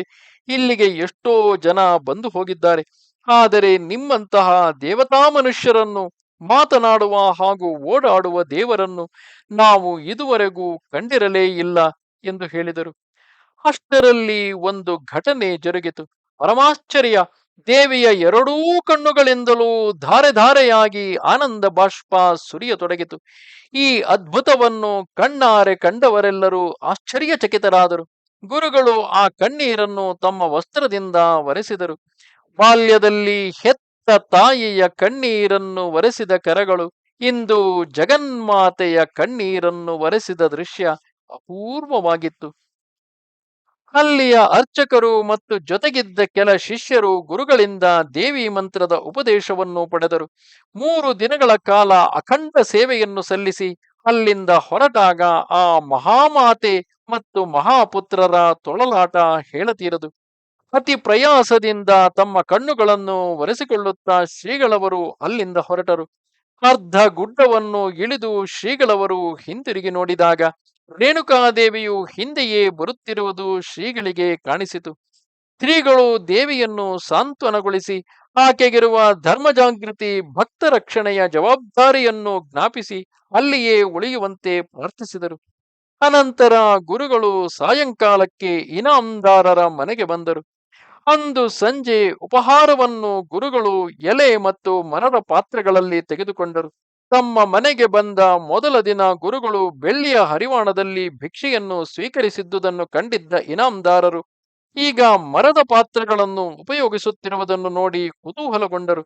ಆಗ ಶಿಷ್ಯರು ದೇವಿಗೆ ಬೆಳ್ಳಿಯ ಪಾತ್ರೆಗಳನ್ನು ಗುರುಗಳು ಸಮರ್ಪಿಸಿದ ಸಂಗತಿಯನ್ನು ತಿಳಿಸಿದರು. ಆಶ್ಚರ್ಯಚಕಿತರಾದ ಇನಾಮದಾರರು ಕೂಡಲೇ ಒಳಗೆ ಹೋಗಿ ಹೊಸದಾದ ಬೆಳ್ಳಿ ತಟ್ಟೆ ಲೋಟಗಳನ್ನು ತಂದುಕೊಟ್ಟು ಅದರಲ್ಲಿಯೇ ಇನ್ನು ಮೇಲೆ ಗುರುಗಳಿಗೆ ಭಿಕ್ಷೆಯನ್ನು ನೀಡಲು ಶಿಷ್ಯರಿಗೆ ತಿಳಿಸಿದರು. ಶ್ರೀ ಇನಾಮದಾರರು ಕೃಪಣತೆಯನ್ನು ತೊರೆಯಲು ಇದು ನಿಮಿತ್ತವಾಯಿತೆಂದು ಜನರು ಉದ್ಧರಿಸಿದರು. ಸತ್ಸಂಗತ್ವೇ ನಿಸ್ಸಂಗತ್ವಂ. ಮಾರನೆಯ ದಿನ ಪ್ರಾತಃ ಕಾಲ ಸ್ನಾನಾದಿಗಳನ್ನು ತೀರಿಸಿ ಸುಮಾರು 8 ಗಂಟೆಯ 8 ಗಂಟೆಗೆ ಅಲ್ಲಿಂದ ಹೊರಟು ಮಧ್ಯಾಹ್ನ 12 ಗಂಟೆಯ ಸುಮಾರಿಗೆ ಆದಿಲಾಬಾದಿಗೆ ಬಂದು ತಲುಪಿದರು. ಅಲ್ಲಿಂದ ಹೈದರಾಬಾದಿಗೆ 2 ತಾಸಿನ ರಸ್ತೆ ಉಳಿದಿತ್ತು. ಹೈದರಾಬಾದಿನಲ್ಲಿ ಸಾಯಂಕಾಲ 7 ಗಂಟೆಗೆ ಶ್ರೀಗಳವರ ಪ್ರವಚನದ ಏರ್ಪಾಡು ಮೊದಲೇ ನಿಶ್ಚಿತವಾದಂತೆ ಭಕ್ತಾದಿಗಳು ಮಾಡಿದ್ದರಿಂದ ಅದಕ್ಕೆ ಸರಿಯಾಗಿ ಶ್ರೀಗಳವರು ಅಲ್ಲಿಗೆ ತಲುಪಬೇಕಾಗಿತ್ತು. ಆದರೆ ಆದಿಲಾಬಾದಿನಿಂದ ಹೊರಟು ಸ್ವಲ್ಪ ದೂರದಲ್ಲಿಯೇ ಶ್ರೀಗಳವರ ಕಾರಿನ ಟಯರು ಒಡೆದು ಹೋಯಿತು. 5 ಮೈಲುಗಳ ಹಿಂದೆ ಮುಂದೆ ಸಮೀಪದಲ್ಲಿ ಕಾರಿಗೆ ಬೇಕಾದ ಸಾಮಾನುಗಳ ಸೌಲಭ್ಯವಿರಲಿಲ್ಲ. ಕಾರಿನ ಚಾಲಕನು ಟಯರು ತರಲಿಕ್ಕಾಗಿ ಹಿಂದಿನ ಊರಿಗೆ ತೆರಳಿದನು. ಅವನು ಬರುವಲ್ಲಿಯವರೆಗೆ ಸುಮ್ಮನಿರಬೇಕಾಯಿತು. ಹೀಗೆ ಕುಳಿತಿರುವಾಗ ಜೊತೆಗಿನ ಶಿಷ್ಯರು ಸಮೀಪದಲ್ಲೇನಾದರೂ ಊರಿದ್ದರೆ ಮಧ್ಯಾಹ್ನದ ಸ್ನಾನ ಭಿಕ್ಷಾದಿಗಳನ್ನು ತೀರಿಸಬಹುದೆಂದು ಯೋಚಿಸಿ ಕೇಳುವಾಗ ಒಂದು ಊರಿದೆ ಎಂದಾಯಿತು. ಅಲ್ಲಿ ಬ್ರಾಹ್ಮಣರ ವಸತಿ ಇರಲಿಲ್ಲ. ಒಬ್ಬ ವೈಶ್ಯನ ಮನೆಗೆ ಹೋಗಿ ವಾಹನಕ್ಕಾದ ಅವಸ್ಥೆಯನ್ನು ಹೇಳಿ ತಮಗೆ ಒಂದಿಷ್ಟು ಪಾತ್ರೆ ಹಾಗೂ ಒಂದಿಷ್ಟು ಜಾಗವನ್ನು ಕೊಟ್ಟರೆ ನಾವು ಅಡಿಗೆ ಮಾಡಿ ಶ್ರೀಗಳವರ ಭಿಕ್ಷೆ ಮತ್ತು ನಮ್ಮ ಊಟವಾಗುತ್ತದೆ. ಅಕ್ಕಿ ಬೇಳೆ ಮುಂತಾದ ಎಲ್ಲಾ ಸಾಮಗ್ರಿಗಳು ನಮ್ಮಲ್ಲಿವೆ ಎಂದು ಕೇಳಲು ಅವನು ನಿಮ್ಮ 6-8 ಜನರಿಗೆ ನಮ್ಮಲ್ಲಿ ಜಾಗವೆಲ್ಲಿದೆ ಎಂದು ಏನೇನೋ ಕುರುಕುರು ಹೇಳಿದನು.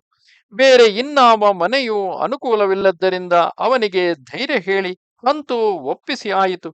ಅನಂತರ ಶ್ರೀಗಳವರ ಸಮೀಪಕ್ಕೆ ಬಂದು ವಿಷಯಗಳನ್ನು ತಿಳಿಸಿ ಅಲ್ಲಿಗೆ ಕರೆದೊಯ್ಯಲಾಯಿತು.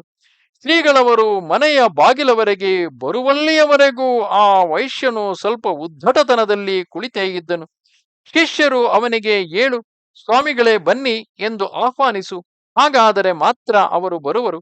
ಅವರು ದೊಡ್ಡ ಮಹಾತ್ಮರು, ಸನ್ಯಾಸಿಗಳಾಗಿದ್ದಾರೆ. ಅವರಿಗೆ ಫಲವಿಟ್ಟು ವಂದನೆ ಮಾಡಿ ಆಮಂತ್ರಣ ಕೊಡಬೇಕು. ಹೀಗೆ ಶಾಸ್ತ್ರವಿದೆ ಎಂದು ತಿಳಿಸಿ ಜೊತೆಗೆ ತಂದಿದ್ದ ಒಂದು ತೆಂಗಿನಕಾಯಿಯನ್ನು ಅವನ ಕೈಗೆ ಕೊಟ್ಟರು. ಅದರಂತೆಯೇ ಅವನು ತೆಂಗಿನಕಾಯಿಯನ್ನು ಶ್ರೀಗಳವರ ಮುಂದಿಟ್ಟು ನಮಸ್ಕರಿಸಿದನು. ಆಗ ಶ್ರೀಗಳವರು ಅವನ ಬೆನ್ನಿನ ಮೇಲೆ ಕೈ ಆಡಿಸಿದರು. ಶ್ರೀಗಳವರ ಹಸ್ತಸ್ಪರ್ಶವಾದದ್ದೇ ತಡ ಆ ವೈಶ್ಯನ ಮನಸ್ಸು ಪರಿವರ್ತನೆಯಾಗಿ ಅವನ ಉದ್ಧಟತನವೆಲ್ಲ ನುಚ್ಚು ನೂರಾಗಿ ಹೋಯಿತು. ನಮ್ರತೆ ಹಾಗೂ ಭಕ್ತಿಯಿಂದ ಮನೆಯೊಳಗೆ ಕರೆದುಕೊಂಡು ಹೋಗಿ ಮನೆಯನ್ನೆಲ್ಲ ತೋರಿಸಿದನು. ಸ್ವಾಮಿ, ನಿಮ್ಮ ಶಿಷ್ಯರು ಈ ಮನೆಯಲ್ಲಿ ಎಲ್ಲಿ ಬೇಕಾದರೂ ಅಡಿಗೆಯನ್ನು ಮಾಡಿಕೊಳ್ಳಬಹುದು. ಆದರೆ ನಿಮ್ಮ ಧಾನ್ಯವನ್ನು ನೀವು ಉಪಯೋಗಿಸಬೇಡಿರಿ.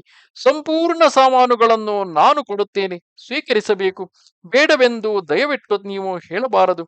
ನಿಮ್ಮ ಕಲ್ಪನೆ ಇಲ್ಲದುದರಿಂದ ನಾನು ಮೊದಲು ಉದ್ಧಟತನ ತೋರಿಸಿದೆ, ತಪ್ಪಾಯಿತು, ಕ್ಷಮೆ ಮಾಡಿರಿ ಎಂದು ಪುನಃ ನಮಸ್ಕರಿಸಿ ಭಿನ್ನವಿಸಿಕೊಂಡನು. ಆಗಲಿ, ನಿನ್ನ ಸಾಮಾನುಗಳನ್ನೇ ಉಪಯೋಗಿಸುತ್ತೇವೆ ಎಂದು ಹೇಳಿ ಶ್ರೀಗಳವರು ಅವನನ್ನು ಸಂತೈಸಿದರು. ಅನಂತರ ಹೊರಭಾಗದಲ್ಲಿ ಇದ್ದ ಒಂದು ಜಾಗವನ್ನು ಸೇವಕರು ಅಡಿಗೆಗಾಗಿ ಚುನಾಯಿಸಿದರು. ಕೂಡಲೇ ಅಲ್ಲಿದ್ದ ಕಟ್ಟಿಗೆ ಮುಂತಾದ ಸಾಮಾನುಗಳನ್ನು ಕೂಲಿಯವರೊಂದಿಗೆ ತಾನು ಸ್ವತಃ ಸೇರಿ ಖಾಲಿ ಮಾಡಿಸಿ ಸಗಣಿಯಿಂದ ಸಾರಿಸಿ ಕೊಡಿಸಿದನು. ತನ್ನ ತೋಟದಲ್ಲಿಯೇ ಇದ್ದ ಸೌತೆ, ಬದನೆಕಾಯಿ ಮುಂತಾದ ಉತ್ತಮ ತರಕಾರಿಯನ್ನು ತಂದುಕೊಟ್ಟನು. ಅಡುಗೆಯಾಗಿ ಶ್ರೀಗಳವರ ಭಿಕ್ಷೆಯಾಯಿತು. ಒಂದಿಷ್ಟು ಅಕ್ಕಿಯನ್ನು ಹಾಲಿನಲ್ಲಿ ಬೇಯಿಸಿ ಕರತಲ ಭಿಕ್ಷೆ, ಅದು ಅಷ್ಟಗ್ರಾಸ. ಇದನ್ನು ತಿಳಿದ ಅವನಿಗೆ ತುಂಬಾ ಆಶ್ಚರ್ಯವಾಯಿತು. ಇಷ್ಟೆಲ್ಲ ಪದಾರ್ಥಗಳನ್ನು ಮಾಡಿದ್ದರೂ ಶ್ರೀಗಳವರು ಅದನ್ನು ಉಣ್ಣದೆ ನಿಯಮದಂತೆ ಕರತಲ ಭಿಕ್ಷವನ್ನು ಮಾಡುವುದನ್ನು ನೋಡಿ ಶ್ರೀಗಳವರ ವೈರಾಗ್ಯಕ್ಕೆ ಆಶ್ಚರ್ಯಪಟ್ಟನು. ಇದರಿಂದ ಅವನ ಭಕ್ತಿ ಶ್ರದ್ಧೆಯು ಇನ್ನಷ್ಟು ಹೆಚ್ಚಾಯಿತು. ಮಧ್ಯಾಹ್ನದ ಮೇಲೆ ಊರಿನ ಪ್ರಮುಖರೆಲ್ಲ ಶ್ರೀಗಳವರ ದರ್ಶನಕ್ಕೆ ಬಂದರು. ಅವರು ಊರಿನ ಒಂದು ಶಾಲೆಯಲ್ಲಿ ಶ್ರೀಗಳವರ ಪ್ರವಚನದ ಏರ್ಪಾಟನ್ನು ಮಾಡುವುದರಲ್ಲಿದ್ದರು. ಆದರೆ ಶ್ರೀಗಳವರಿಗೆ ಸಮಯವಿರಲಿಲ್ಲ. ನನಗೆ 7 ಗಂಟೆಗೆ ಹೈದರಾಬಾದಿಗೆ ಹೋಗಬೇಕಾಗಿದೆ ಎಂದು ಅವರಿಗೆ ತಿಳಿಸಿ ಎಲ್ಲರನ್ನೂ ಆಶೀರ್ವದಿಸಿದರು. ಅಷ್ಟರಲ್ಲಿ ವೈಶ್ಯನು ತನ್ನ ಮನೆಯ ಎತ್ತಿನ ಗಾಡಿಯನ್ನು ಚೆನ್ನಾಗಿ ಅಲಂಕರಿಸಿ ತಯಾರು ಮಾಡಿದ್ದನು. ಶ್ರೀಗಳವರನ್ನು ಒಮ್ಮೆ ಮನೆಯೊಳಕ್ಕೆ ಬರುವಂತೆ ಪ್ರಾರ್ಥಿಸಿ ತಮ್ಮ ಪಾದಪೂಜೆಯನ್ನು ಮಾಡಬೇಕೆಂಬ ಇಚ್ಛೆಯನ್ನು ಪ್ರಕಟಪಡಿಸಿದನು. ಶ್ರೀಗಳವರಿಗೆ ಸಮಯಾವಕಾಶವಿಲ್ಲದಿದ್ದರೂ ಅವನ ಭಕ್ತಿಗೆ ಮೆಚ್ಚಿ ಸಂಕ್ಷೇಪದಲ್ಲಿ ಪೂಜೆ ಮಾಡುವಂತೆ ಹೇಳಿದರು. ಅದರಂತೆ ಅವನು ಜಾಗ್ರತೆಯಾಗಿ ಪೂಜೆಯನ್ನು ಪೂರೈಸಿ ಕಾಣಿಕೆಯನ್ನು ಶ್ರೀಗಳವರ ಪಾದಕ್ಕೆ ಅರ್ಪಿಸಿದನು. ಅನಂತರ ಶ್ರೀಗಳವರು ಎಲ್ಲರನ್ನೂ ಆಶೀರ್ವದಿಸಿ ಹೊರಗೆ ಹೊರಟು ಅಂಗಳಕ್ಕೆ ಬರುವಾಗ ತುಳಸಿ ಕಟ್ಟೆಯ ಎದುರು ಶ್ರೀರಾಮ ಸಮರ್ಥ, ಜಯ ಜಯ ರಘುವೀರ ಸಮರ್ಥ ಎಂದು ರಂಗವಲ್ಲಿಗಳಿಂದ ಬರೆದುದು ಶ್ರೀಗಳವರಿಗೆ ಗೋಚರವಾಯಿತು. ಆಗ ಶ್ರೀಗಳವರು, ಇದನ್ನು ಯಾರು ಬರೆದಿದ್ದಾರೆ ಎಷ್ಟು ಚೆನ್ನಾಗಿದೆ! ಸಮರ್ಥರ ಹೆಸರು ಇಲ್ಲಿಗೆ ಹೇಗೆ ಬಂತು ಎಂದು ಕೇಳಿದಾಗ ವೈಶ್ಯನು, ಸ್ವಾಮಿ, ಇದನ್ನು ನನ್ನ ಸೊಸೆ ಬರೆದಿದ್ದಾಳೆ. ಅವಳು ಶಿವಥರ ಗಡದ ಸಮೀಪದವಳು. ಆದುದರಿಂದ ಸಮರ್ಥ ಭಕ್ತಿ ಮಾಡುತ್ತಾಳೆ ಮುಂತಾಗಿ ವಿವರಿಸಿದನು. ಶ್ರೀರಾಮ ಸಮರ್ಥರ ಭಕ್ತಿ ಇನ್ನಷ್ಟು ಹೆಚ್ಚೆಚ್ಚು ಮಾಡುವಂತೆಯೂ, ಈ ಸಮರ್ಥರ ಭಕ್ತಿ ಇಲ್ಲಿ ಬಂದಿರುವುದರಿಂದಲೇ ಇಲ್ಲಿ ಆಕಸ್ಮಿಕವಾಗಿ ನಮ್ಮ ಬರುವಿಕೆಗೂ ಕಾರಣವಾಯಿತೆಂದು ಹೇಳಿ ಶ್ರೀಗಳವರು ಎಲ್ಲರನ್ನೂ ಆಶೀರ್ವದಿಸಿ ಅವನ ಆಗ್ರಹದಂತೆ ಶೃಂಗರಿಸಿದ ಎತ್ತಿನ ಗಾಡಿಯನ್ನು ಹತ್ತಿದರು. ಶ್ರೀಗಳವರು ಎತ್ತಿನ ಗಾಡಿಯಲ್ಲಿ ಆದಿಲಾಬಾದಿಗೆ ಬಂದು ತಲುಪಿದರು. ಕಾರಿನವನು ಟೈರಿಗೆ ಹುಲ್ಲು ಏನೇನೋ ತುಂಬಿ ಕಾರನ್ನು ಹೇಗೋ ತಂದನು. ಅಂತೂ ಆ ರಾತ್ರಿ ಆದಿಲಾಬಾದಿನಲ್ಲಿಯೇ ಶ್ರೀಗಳವರು ಉಳಿಯಬೇಕಾಗಿ ಬಂದು ಹೈದರಾಬಾದಿಗೆ ಹೋಗಲಾಗಲಿಲ್ಲ. ಮಾರನೆಯ ದಿನ ಹೈದರಾಬಾದನ್ನು ತಲುಪಿದರು. ಹೈದರಾಬಾದಿನಲ್ಲಿ ಒಂದು ಕಡೆ ವೆಂಕಟರಮಣ ದೇವರ ಪ್ರತಿಷ್ಠೆಯಾಗುವುದಿತ್ತು. ಅದರ ಪ್ರತಿಷ್ಠಾಪನೆಗೆ ಶ್ರೀಗಳವರು ಅಲ್ಲಿಗೆ ಉಪಸ್ಥಿತರಾಗುವುದಾಗಲಿಲ್ಲ. ಮಾರನೆಯ ದಿನ ಅಲ್ಲಿಗೆ ಹೋಗಿ ಪ್ರತಿಷ್ಠಾಪಿಸಲ್ಪಟ್ಟ ವೆಂಕಟರಮಣನನ್ನು ತಮ್ಮ ಅಮೃತ ಹಸ್ತದಿಂದ ಸ್ಪರ್ಶ ಮಾಡಿ ಶ್ರೀಗಳವರು ಕಲೆಯನ್ನು ತುಂಬಿದರು. ಆ ವೆಂಕಟರಮಣ ಶಿಲಾಮೂರ್ತಿಯು ಒಂದು ಹಾಳು ಬಿದ್ದ ಕೆರೆಯಲ್ಲಿತ್ತು. ಯಾರಿಗೋ ಸ್ವಪ್ನ ದೃಷ್ಟಾಂತವಾಗಿ ಅಲ್ಲಿಗೆ ಹೋಗಿ ಕೆಸರನ್ನು ಬಗೆದು ನೋಡಲು ಸುಂದರವಾದ ಮೂರ್ತಿಯು ಕಾಣಿಸಿಕೊಂಡಿತು. ಆದರೆ ಎಷ್ಟೇ ಜನ ಸೇರಿದರೂ ಅದನ್ನು ಮೇಲೆತ್ತಲಾಗಲಿಲ್ಲ. ಮೇಲೆತ್ತಿದರೂ ಗದ್ದೆಯನ್ನು ಹಾಯ್ದುಕೊಂಡೇ ತರಬೇಕಾಗಿತ್ತು. ಜನರು ತುಳಿದು ಬೆಳೆ ನಾಶವಾಗಬಹುದೆಂಬ ಭಯದಿಂದ ಗದ್ದೆಯ ಮಾಲೀಕನು ಅಲ್ಲಿಂದ ತರಲು ಏನು ಮಾಡಿದರೂ ಒಪ್ಪಿಗೆ ಕೊಡುತ್ತಿರಲಿಲ್ಲ. ಈಗ ಇನ್ನೇನು ಮಾಡುವುದೆಂದು ಯೋಚಿಸುವಷ್ಟರಲ್ಲಿ ಶ್ರೀಧರ ಸ್ವಾಮಿಗಳವರು ಎಂಬ ಒಬ್ಬ ಮಹಾತ್ಮರು ಹೈದರಾಬಾದಿಗೆ ಬಂದಿದ್ದಾರಂತೆ. ಅವರನ್ನು ಕೇಳಿ ಅವರು ಹೇಳಿದಂತೆ ಮಾಡೋಣವೆಂದು ನಿರ್ಣಯಕ್ಕೆ ಬಂದರು. ಅದರಂತೆ ಶ್ರೀಗಳವರಲ್ಲಿಗೆ ಬಂದು ಮೂರ್ತಿಯು ಏಳದಿರುವ ಹಾಗೂ ಗದ್ದೆಯ ಮಾಲೀಕನು ದಾರಿ ಬಿಡದಿರುವ ಸಂಗತಿಯನ್ನು ಅರಿಕೆ ಮಾಡಿಕೊಂಡರು. ಆಗ ಶ್ರೀಗಳವರು ಮಂತ್ರಾಕ್ಷತೆಯನ್ನಿತ್ತು ಸ್ವಲ್ಪ ಆ ಮೂರ್ತಿಯ ಮೇಲೆ ಹಾಕಿ ಸ್ವಲ್ಪ ಗದ್ದೆಯ ಮಾಲೀಕನಿಗೆ ಕೊಡುವಂತೆ ಹೇಳಿ, ನಿಮ್ಮ ಈ ದೇವಕಾರ್ಯವು ನಿರ್ವಿಘ್ನದಿಂದ ಸಾಗುವುದೆಂದು ಆಶೀರ್ವದಿಸಿ ಕಳುಹಿಸಿದರು. ಅದು ಮಾಹುರಗಡಕ್ಕೆ ಹೋಗುವ ಮುನ್ನ ಹೈದರಾಬಾದಿನ ಮುಕ್ಕಾಮಿನ ಸಮಯವಾಗಿತ್ತು. ಶ್ರೀಗಳವರ ಅಪ್ಪಣೆಯಂತೆ ಮಂತ್ರಾಕ್ಷತೆ ಪ್ರಸಾದವನ್ನು ಮೂರ್ತಿಯ ಮೇಲೂ ಮತ್ತು ಗದ್ದೆಯವನಿಗೂ ಕೊಟ್ಟು ಸುಮ್ಮನಾದರು. ಮಾರನೆಯ ದಿನ 6-8 ಜನ ಸೇರಿ ಮೂರ್ತಿಯಿದ್ದ ಕೊಳಕ್ಕೆ ಹೋಗುವಾಗ ಸಮೀಪದಲ್ಲಿ ಮಾಲೀಕನೂ ಇದ್ದನು. ತಾನಾಗಿಯೇ ಅವನು ಮೂರ್ತಿಯನ್ನು, ನೀವು ಈ ಗದ್ದೆಯ ಮೇಲಿನಿಂದ ಒಯ್ಯಿರಿ, ಎಷ್ಟೇ ನಷ್ಟವಾದರೂ ತೊಂದರೆಯಿಲ್ಲ ಎಂದು ಹೇಳಿದುದು ಮಾತ್ರವಲ್ಲ, ಮೂರ್ತಿಯನ್ನು ಎತ್ತಲು ಅವನೂ ಬಂದನು. ಹಿಂದೆ 10-20 ಜನರಿಂದ ಎತ್ತಲಾಗದ ಆ ಶಿಲಾಮೂರ್ತಿಯು ಇಂದು 1-2 ಜನ ಕೈ ಹಾಕಿದ ಕೂಡಲೇ ಸುಲಭವಾಗಿ ಮೇಲೆ ಬಂದಿತು. ಇದರಿಂದ ಎಲ್ಲರಿಗೂ ಆಶ್ಚರ್ಯವಾಗಿ ಶ್ರೀಗಳವರ ಮಹತ್ವದ ಅರಿವಾಯಿತು. ಕೊನೆಗೆ ಅನಾಯಾಸವಾಗಿ ನಿರ್ದಿಷ್ಟ ಸ್ಥಳಕ್ಕೆ ಆ ಗದ್ದೆಯ ಮೇಲಿಂದಲೇ ಕೊಂಡೊಯ್ದರು. ಬೆಳೆಗೂ ಏನೂ ಅಪಾಯವಾಗಲಿಲ್ಲ. ಮಾತ್ರವಲ್ಲ, ಗದ್ದೆಯ ಬೆಳೆಯು ಇಮ್ಮಡಿಯಾದುದು ಅದನ್ನು ಕೊಯ್ದಾಗ ತಿಳಿಯಿತು. ಈ ಮಹತ್ವವನ್ನೆಲ್ಲ ಅರಿತ ಒಬ್ಬ ಶ್ರೀಮಂತನು ದೇವಸ್ಥಾನ ಕಟ್ಟಿಸಲು ಒಂದು ಯೋಗ್ಯ ಜಾಗವನ್ನು ಧರ್ಮಾರ್ಥವಾಗಿಯೇ ನೀಡಿದನು. ಈ ದೇವಸ್ಥಾನ ಇಂದಿಗೂ ಪ್ರಸಿದ್ಧಿಯಾಗಿದೆ. ಒಂದು ದಿವಸ ಶ್ರೀಗಳವರು ಹೈದರಾಬಾದಿಗೆ ಸಮೀಪದ ಶ್ರೀ ದತ್ತ ಪರ್ವತಕ್ಕೆ ತೆರಳಿ ಶ್ರೀ ದತ್ತನ ಪೂಜೆಯನ್ನು ನೆರವೇರಿಸಿ ಅಲ್ಲಿಯ ಭಕ್ತಾದಿಗಳಿಂದ ಭಿಕ್ಷೆ ಪಾದಪೂಜೆಗಳನ್ನು ಸ್ವೀಕರಿಸಿದರು. ಈ ದತ್ತ ಪರ್ವತದ ಕೆಳಭಾಗದಲ್ಲಿದ್ದ ರೇಣುಕಾದೇವಿಯ ಸ್ಥಾನಕ್ಕೂ ಸಂದರ್ಶನ ನೀಡಿದರು. ಈ ರೇಣುಕಾ ದೇವಸ್ಥಾನವು ಒಂದು ಪ್ರಾಕೃತಿಕ ಗುಹೆಯಾಗಿದ್ದು ಇದರೊಳಗೆ ದೇವಿಯ ಬಿಂಬವು ಸ್ವಯಂಭೂವಾಗಿ ಒಡಮೂಡಿದೆ. ಈ ಸ್ಥಾನದ ಸುತ್ತಮುತ್ತಲೂ ಸ್ವಲ್ಪ ಕಾಡು ಇದ್ದು ಸ್ಥಳವು ರಮಣೀಯವಾಗಿದ್ದರೂ ಸ್ಥಳದಲ್ಲಿ ಪ್ರಶಾಂತತೆ ಇರಲಿಲ್ಲ. ಅಲ್ಲದೆ ಪೂಜಾ ವಿನಿಯೋಗವು ಸರಿಯಾಗಿರಲಿಲ್ಲ. ಪಕ್ಕದಲ್ಲಿಯೇ ಕೆಲವು ಸಂತರ ಸಮಾಧಿಗಳೂ ಇದ್ದವು. ಶ್ರೀಗಳವರು ತಮ್ಮ ಪದ್ಧತಿಯಂತೆ ಅಲ್ಲಿಯ ದುಷ್ಟಶಕ್ತಿಗಳನ್ನೆಲ್ಲ ಲಯಿಸಿ ದೇವಿಯಲ್ಲಿ ದಿವ್ಯ ಕಲೆಯನ್ನು ತುಂಬಿ ಆಶೀರ್ವದಿಸಿದರು. ಆಮೇಲೆ ಪಕ್ಕದಲ್ಲಿದ್ದ ಮಾರುತಿಯ ಮಂದಿರಕ್ಕೂ ತೆರಳಿ ದರ್ಶನ ಪಡೆದು ಮುಂದಿನ ಕಾರ್ಯಕ್ರಮಕ್ಕೆ ತೆರಳಿದರು. ಶ್ರೀಗಳವರು ದೇವಿ ಸ್ಥಾನಕ್ಕೆ ತೆರಳಿ ಬಂದಂದಿನಿಂದ ಆ ಸ್ಥಳಕ್ಕೆ ಅನೇಕ ಭಕ್ತಾದಿಗಳು ಬರಲಾರಂಭಿಸಿ ದಿನದಿಂದ ದಿನಕ್ಕೆ ಜೀರ್ಣೋದ್ಧಾರ ಕಾರ್ಯವು ನಡೆದು ಅಭಿವೃದ್ಧಿಯಾಯಿತು. ಒಂದು ದಿನ ಹೈದರಾಬಾದಿನ ಒಬ್ಬ ಬಡ ಗೃಹಸ್ಥನ ಒಂದು ಎಮ್ಮೆಯ ಹೊಟ್ಟೆಗೆ ತಿಂಡಿಯ ಜೊತೆಗೆ ಏನೋ ಒಂದು ಸೂಜಿಯು ಹೋಗಿಬಿಟ್ಟಿತ್ತು. ಆ ಬಡ ಗೃಹಸ್ಥನು ಡಾಕ್ಟರಾದಿಗಳನ್ನು ಕರೆಸಿ ಎಷ್ಟೇ ಚಿಕಿತ್ಸೆ ನಡೆಸಿದರೂ ಪ್ರಯೋಜನವಾಗದೆ ಇವನ ಕುಟುಂಬದ ಜೀವನಾಧಾರವಾದ ಎಮ್ಮೆಯ ಸ್ಥಿತಿಯನ್ನು ನೋಡಿ ಬಹಳ ಸಂಕಟಪಟ್ಟನು. ಯಾರೋ ಒಬ್ಬರು ಶ್ರೀಧರ ಸ್ವಾಮಿಗಳೆಂಬ ಮಹಾತ್ಮರು ಇಲ್ಲಿಗೆ ಬಂದಿದ್ದಾರೆ, ಅವರಿಗೆ ಶರಣು ಹೋಗು ಎಂದು ಸೂಚಿಸಲಾಗಿ ದಂಪತಿಗಳಿಬ್ಬರು ಓಡಿ ಬಂದು ಶ್ರೀಗಳವರ ಮುಂದೆ ತಮ್ಮ ದುಃಖವನ್ನು ತೋಡಿಕೊಂಡರು. ಕರುಣಾಳುವಾದ ಶ್ರೀಗಳವರು ಸ್ವಲ್ಪ ತೀರ್ಥ ಕೊಟ್ಟು ಎಮ್ಮೆಗೆ ಕುಡಿಸುವಂತೆ ಹೇಳಿದರು. ಅಂತೆಯೇ ಮಾಡಲು ಮಾರನೆಯ ದಿನ ಬೆಳಗ್ಗೆ ನೋಡುವಾಗ ಆ ಸೂಜಿಯು ಸಗಣಿಯಲ್ಲಿದ್ದುದನ್ನು ಕಂಡು ಬೆರಗಾಗಿ ಸಂತಸಪಟ್ಟರು. ಶ್ರೀಗಳವರಲ್ಲಿಗೆ ಬಂದು ವಿಷಯಗಳನ್ನೆಲ್ಲ ನಿವೇದಿಸಿ ಶ್ರೀಗಳವರ ಪಾದಪೂಜೆ ಮಾಡಿ ಆಶೀರ್ವಾದವನ್ನು ಹೊಂದಿದರು. ಹೈದರಾಬಾದಿನ ಕಾರ್ಯಕ್ರಮಗಳನ್ನು ಪೂರೈಸಿ ಶ್ರೀಗಳವರು ಶ್ರೀಶೈಲಕ್ಕೆ ಆಗಮಿಸಿದರು. ಶ್ರೀಶೈಲ ಶಿಖರಂ ದೃಷ್ಟ ಪುನರ್ಜನ್ಮ ನ ವಿದ್ಯತೆ. ಶ್ರೀಶೈಲ ಶಿಖರವನ್ನು ಕಂಡವರಿಗೆ ಪುನರ್ಜನ್ಮವಿಲ್ಲವೆಂದು ಹೇಳುವರು. ಅಂಥ ಮಹಾತ್ಮೆಯುಳ್ಳ ಸ್ಥಳವದು. 12 ಜ್ಯೋತಿರ್ಲಿಂಗಗಳ ಪೈಕಿ ಒಂದಾಗಿರುವುದು. ಶ್ರೀಗಳವರು ಅಲ್ಲಿಗೆ ಬಂದಾಗ ಅಂದಿನ ರಾತ್ರಿಯ ಪೂಜಾ ವಿಧಿಗಳೆಲ್ಲವೂ ಮುಗಿದು ಗರ್ಭಗೃಹದ ಬಾಗಿಲು ಹಾಕಲಾಗಿತ್ತು. ಅಲ್ಲಿಯ ಪದ್ಧತಿಯ ಪ್ರಕಾರ ಒಮ್ಮೆ ಬಾಗಿಲು ಹಾಕಿದ ನಂತರ ಮರುದಿನ ಪೂಜಾ ವೇಳೆಗೆ ಬಾಗಿಲು ತೆರೆಯಲಾಗುತ್ತಿತ್ತು. ಮಧ್ಯಾವಧಿಯಲ್ಲಿ ಬಾಗಿಲು ತೆರೆಯುತ್ತಿರಲಿಲ್ಲ. ಶ್ರೀಗಳವರ ಆಗಮನದ ನಂತರ ದರ್ಶನಕ್ಕೆ ಅನುವು ಮಾಡಿಕೊಡುವಂತೆ ಕೇಳಿದಾಗ ಅರ್ಚಕರು ಬೀಗದ ಕೈ ದೇವಸ್ಥಾನದ ಮುಖ್ಯ ಆಡಳಿತಾಧಿಕಾರಿಗಳ ಕೈಯಲ್ಲಿರುತ್ತದೆ, ಮಧ್ಯಾವಧಿಯಲ್ಲಿ ಬಾಗಿಲು ತೆರೆಯುವುದಿಲ್ಲ ಎಂದರು. ಆಗ ಶ್ರೀಗಳು ತಮ್ಮ ಶಿಷ್ಯರೊಂದಿಗೆ ಅಲ್ಲಿಯೇ ಹೊರಭಾಗದಲ್ಲಿ ಕುಳಿತುಕೊಂಡರು. ರಾತ್ರಿಯ ಸಮಯದಲ್ಲಿ ಅರ್ಚಕರು ಇತ್ಯಾದಿ ಎಲ್ಲರೂ ಮಲಗಿದ ಮೇಲೆ ಅರ್ಚಕರಿಗೆ ನಾನು ಹೊರಗೆ ಬರಬೇಕು, ಮಹಾತ್ಮರು ಬಂದು ಕಾಯುತ್ತಿದ್ದಾರೆ, ದೇವಾಲಯದ ಬಾಗಿಲು ತೆಗೆ ಎಂದು ಹೇಳಿದಂತಾಯಿತು. ಅದಕ್ಕೆ ಗಮನ ಕೊಡದೆ ಮಲಗಿದರೂ ಆ ಹೇಳಿಕೆ ಪುನಃ ಪುನಃ ಆಗಿ ಮಲಗಲಾರದೆ ಮುಖ್ಯ ಆಡಳಿತಗಾರರಲ್ಲಿ ಈ ವಿಷಯ ನಿವೇದಿಸಿದರು. ಅವರು ಸ್ವಲ್ಪ ಕೋಪದಿಂದಲೇ, ಏನಾದರಾಗಲಿ ಈ ರಾತ್ರಿ ಹೊತ್ತು ನಿಯಮ ಮೀರಿ ಬಾಗಿಲು ತೆಗೆಯಲಾಗದು, ನೀವು ಹೋಗಿ ಮಲಗಿಕೊಳ್ಳಿ ಎಂದರು. ಅರ್ಚಕರು ತೆರಳಿದ ಮೇಲೆ ಆ ಆಡಳಿತಾಧಿಕಾರಿಗಳಿಗೆ ತಮ್ಮ ಕೊಠಡಿಯ ಬಾಗಿಲು ಬಡಿದ ಶಬ್ದವಾಗಿ ಅರ್ಚಕರಿಗೆ ಆದಂತೆಯೇ ಶ್ರೀ ದೇವಾಲಯದ ಬಾಗಿಲು ತೆಗೆಯಲು ಸೂಚನೆಯಾಯಿತು.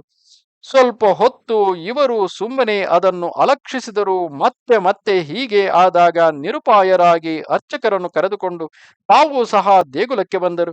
ಆಗ ಶ್ರೀಗಳವರು ಧ್ಯಾನ ಮಾಡುತ್ತಾ ಕುಳಿತಿದ್ದುದನ್ನು ನೋಡಿ ಶ್ರೀ ಮಲ್ಲಿಕಾರ್ಜುನ ಸ್ವಾಮಿ ನಿದ್ದೆಯಲ್ಲಿ ಬಂದು ಹೇಳಿದ ಮಹಾಮಹಿಮರು ಇವರೇ ಇರಬೇಕೆಂದುಕೊಂಡು ಅವರಿಗೆ ನಮಿಸಿ ಗರ್ಭಗುಡಿಯ ಬಾಗಿಲು ತೆಗೆದಾಗ ಆಗ ತಾನೇ ಶ್ರೀ ದೇವರಿಗೆ ಪೂಜೆಯಾದ ಸೂಚನೆಗಳು ಕಂಡು ಅತ್ಯಾಶ್ಚರ್ಯವಾಯಿತು. ಶ್ರೀಗಳವರು ಗರ್ಭಗುಡಿ ಪ್ರವೇಶಿಸಿ ಶ್ರೀ ಸ್ವಾಮಿಯನ್ನು ಸ್ಪರ್ಶಿಸಿ ಅರ್ಚಿಸಿದರು. ಈ ಘಟನೆಯಿಂದ ಸರ್ವರಿಗೂ ಮಹದಾಶ್ಚರ್ಯವಾಯಿತು. ಇಲ್ಲಿ ಪೂಜಾ ನೈವೇದ್ಯಾದಿಗಳು ನೆರವೇರಿಸುತ್ತಲಿದ್ದು 3 ದಿನಗಳ ಅನಂತರ ಏನೋ ಸೂಚನೆಯಾಗಿ ಶ್ರೀಗಳವರು ಯಾರಿಗೂ ಹೇಳದೆ ಒಬ್ಬರೇ ಎಲ್ಲಿಗೋ ಹೋಗಿಬಿಟ್ಟರು. ಶಿಷ್ಯ ಪರಿವಾರದವರು ಅಲ್ಲಿ ಇಲ್ಲಿ ಹುಡುಕಿದರೂ ಶ್ರೀಗಳವರು ದೊರಕದಿದ್ದುದರಿಂದ ಎಲ್ಲರೂ ಕಂಗೆಟ್ಟರು. ಗೋಡಸೆ ಮತ್ತು ಸಿದ್ದಾಪುರದ ಗಿಡ್ಡನಾರಾಯಣನು ಹುಡುಕುತ್ತಾ ಅರಿಯುತ್ತಿರುವಾಗ ಕಾಡಿನಲ್ಲಿ ಇವರಿಗೆ ದಾರಿ ತಪ್ಪಿ ದಿಗ್ಮೂಢರಾದರು. ಗುರುನಾಥನನ್ನೇ ಸ್ಮರಿಸುತ್ತಾ ಸ್ವಲ್ಪ ಮುಂದುವರಿಯುವಾಗ ದೂರದಲ್ಲಿ ಶ್ರೀಗಳವರು ಹೋಗುತ್ತಿರುವುದು ಕಾಣಿಸಿ ಶ್ರೀಗಳವರನ್ನು ಸೇರಿಕೊಂಡರು. ಶ್ರೀಗಳವರು ಶ್ರೀ ದತ್ತಗುರುವು ವಿಹರಿಸಿದ್ದ ಕದಳಿವನಕ್ಕೆ ಹೋಗಿ ಬಂದರೆಂದು ಅನಂತರ ತಿಳಿಯಿತು. ಎಲ್ಲೆಲ್ಲಿಯೂ ಸುತ್ತಾಡಿ ಪುನಃ ಶ್ರೀಶೈಲಕ್ಕೆ ಬಂದರು. ಶ್ರೀಗಳವರು ಹೋಗಿ 5-6 ದಿವಸವಾಗಿತ್ತು. ಶ್ರೀಗಳವರ ದರ್ಶನವಾದ ಕೂಡಲೇ ಇಲ್ಲಿದ್ದ ಶಿಷ್ಯರಿಗೆ ಹೋದ ಪ್ರಾಣವು ಬಂದಂತಾಯಿತು. ಆಮೇಲೆ ಮತ್ತೂ 2-3 ದಿನಗಳು ಇಲ್ಲಿಯೇ ಇದ್ದು ಶ್ರೀ ದುಂಡಿರಾಜರ ಕಾರಿನಲ್ಲಿ ಪೃಥ್ವಿರಾಜರು ಹಾಗೂ ಶಿಷ್ಯರನ್ನೊಡಗೂಡಿ ಹೈದರಾಬಾದಿಗೆ ಬಂದು ಇಲ್ಲಿಂದ ಮುಂದೆ ಶಿವಥರ ಗಡಕ್ಕೆ ಹೊರಟರು. ಶ್ರೀ ದಾಸಬೋಧದ 300ನೆಯ ವರ್ಷದ ಜಯಂತಿ ಉತ್ಸವಕ್ಕೆ ಶ್ರೀಗಳವರು ಸಜ್ಜನಗಡದ ಸಮರ್ಥ ಸೇವಾ ಮಂಡಳದವರನ್ನು ಕರೆದುಕೊಂಡು ಶ್ರೀ ಶಿವಥರ ಗಳಕ್ಕೆ ಹೋದರು. ಮಾಘ ಶುದ್ಧ ದಶಮಿಯೇ ದಾಸಬೋಧ ಜಯಂತಿ ಎಂದು ಪರಿಗಣಿಸುತ್ತಾರೆ. ಈ ಶಿವಥರ ಗಳವು ನಿಸರ್ಗರಮಣೀಯವಾದ ಒಂದು ಒಳ್ಳೆಯ ಏಕಾಂತ ಸ್ಥಳ. ಇಲ್ಲಿ ಸಾಮಾನ್ಯ ದೊಡ್ಡದಾಗಿರುವಂತಹ ಒಂದು ಪ್ರಾಕೃತ ಗುಹೆ ಇದೆ. ಅದರ ಬಾಗಿಲಲ್ಲಿಯೇ ಮೇಲಿನಿಂದ ನೀರಿನ ಧಾರೆ ಬೀಳುವುದು. ಈ ಗುಹೆಯಲ್ಲಿಯೇ ಕುಳಿತು ಶ್ರೀ ಸಮರ್ಥರು ಶ್ರೀ ದಾಸಬೋಧ ಗ್ರಂಥವನ್ನು ಬರೆದರೆಂದು ಅವರ ಚರಿತ್ರೆಯಲ್ಲಿ ಉಲ್ಲೇಖವಿದೆ. ಅಲ್ಲಿ ಶ್ರೀ ಸಮರ್ಥರ ಹಾಗೂ ಕಲ್ಯಾಣ ಸ್ವಾಮಿಗಳವರ ಎರಡು ವಿಗ್ರಹಗಳ ಸ್ಥಾಪನೆ ಆಗಿದೆ.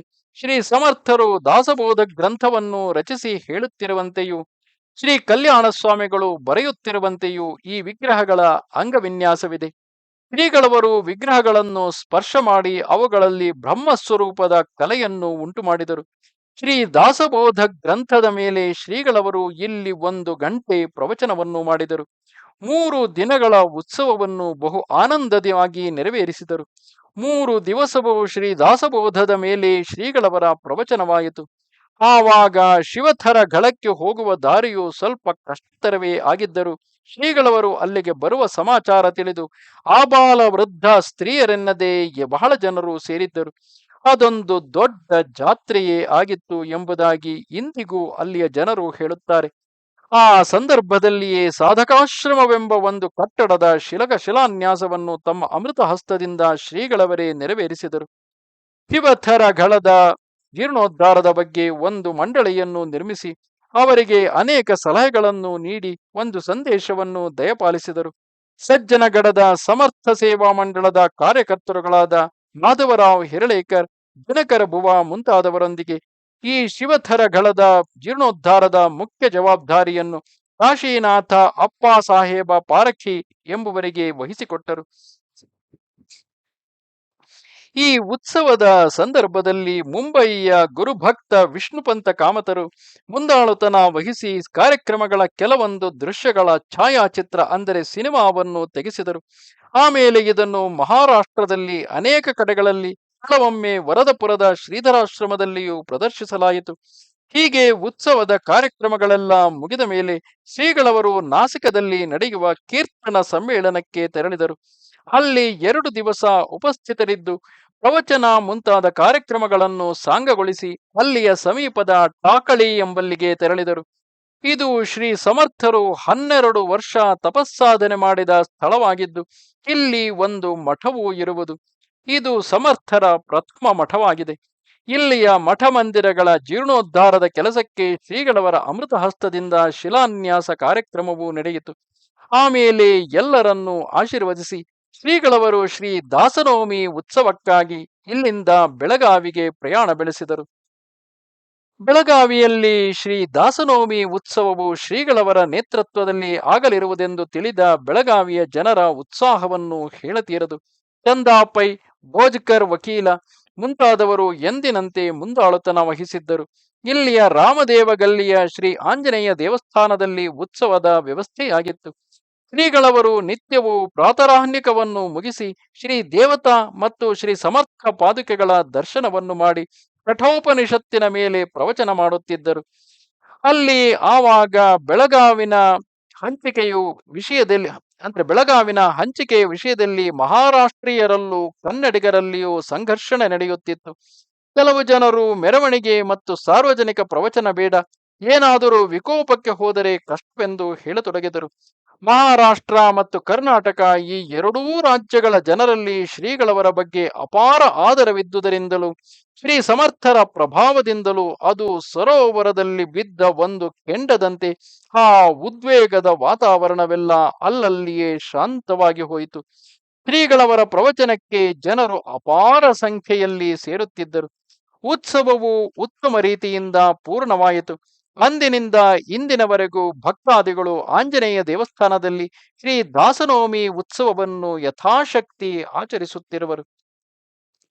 ಉತ್ಸವವು ಪೂರ್ಣವಾದ ಮೇಲೆ ಭಕ್ತಾದಿಗಳ ಆಗ್ರಹದ ಮೇರೆಗೆ ಊರಲ್ಲಿ ಎಷ್ಟೋ ಭಿಕ್ಷೆ ಪಾದಪೂಜೆಗಳು ನಡೆದವು. ಅನೇಕರು ಶ್ರೀಗಳವರಿಂದ ಮಂತ್ರಾನುಗ್ರಹವನ್ನು ಪಡೆದರು. ಅನೇಕರು ಶ್ರೀಗಳವರ ದರ್ಶನ ಪಡೆದು ಅವರವರ ಕಾಮನೆಗಳನ್ನು ಪೂರ್ಣಗೊಳಿಸಿಕೊಂಡಿದ್ದರು. ಒಂದು ದಿನ ಶ್ರೀಗಳವರು ಒಬ್ಬ ಭಕ್ತನ ಮನೆಗೆ ಭಿಕ್ಷಕ್ಕೆ ತೆರಳಿದ್ದರು. ಅಲ್ಲಿಯೇ ಪಕ್ಕದಲ್ಲಿ ಒಬ್ಬನು ನೀರಿಗಾಗಿ ಬಾವಿ ತೋಡಿಸುತ್ತಿದ್ದನು. ಎಷ್ಟು ತೋಡಿದರೂ ನೀರು ಸಿಗದಿದ್ದುದರಿಂದ ಅವನು ಶ್ರೀಗಳವರ ಸಮೀಪ ಬಂದು ವಿಷಯವನ್ನು ನಿವೇದಿಸಿದನು. ಸಮೀಪವಾದ್ದರಿಂದ ಶ್ರೀಗಳವರು ಬಾವಿಯ ಸಮೀಪಕ್ಕೆ ಹೋಗಿ ನೋಡಿದರು. ನೀರು ಮೇಲೆಯೇ ಇದೆ, ಆದರೆ ವಿಘ್ನ ದೇವತೆಯು ಸರ್ಪದ ರೂಪದಿಂದ ಇದ್ದು ನೀರಿನ ದಾರಿಯನ್ನು ಅಡ್ಡಗಟ್ಟಿದೆ ಎಂದು ಹೇಳಿ ಸ್ವಲ್ಪ ತೀರ್ಥ ಹಾಕಿದರು. ಕೂಡಲೇ ಆ ಸರ್ಪವು ಅಲ್ಲಿಂದ ತೊಲಗಿ ಹೋಗಲು ಜುಳು ಜುಳು ಶಬ್ದ ಮಾಡುತ್ತಾ ನೀರು ಹರಿಯತೊಡಗಿತು. ಸ್ವಲ್ಪ ಹೊತ್ತಿನಲ್ಲಿ ಬಾವಿಯು ನೀರಿನಿಂದ ತುಂಬಿ ಹೋಯಿತು. ಎಲ್ಲರಿಗೂ ತುಂಬಾ ಆಶ್ಚರ್ಯ, ಸಂತೋಷವಾಯಿತು. ಒಂದು ದಿನ ಇಲ್ಲಿಯ ಟಿಳಕವಾಡಿಯ ಸಮರ್ಥ ಮಂದಿರದ ಉದ್ಘಾಟನೆಗಾಗಿ ಅಲ್ಲಿಯ ಜನರ ಪ್ರಾರ್ಥನೆಯಂತೆ ಶ್ರೀಗಳವರು ಅಲ್ಲಿಗೆ ಹೋದರು. ಅದು ಮಾಘ ಶುದ್ಧ ಪೌರ್ಣಮಿ.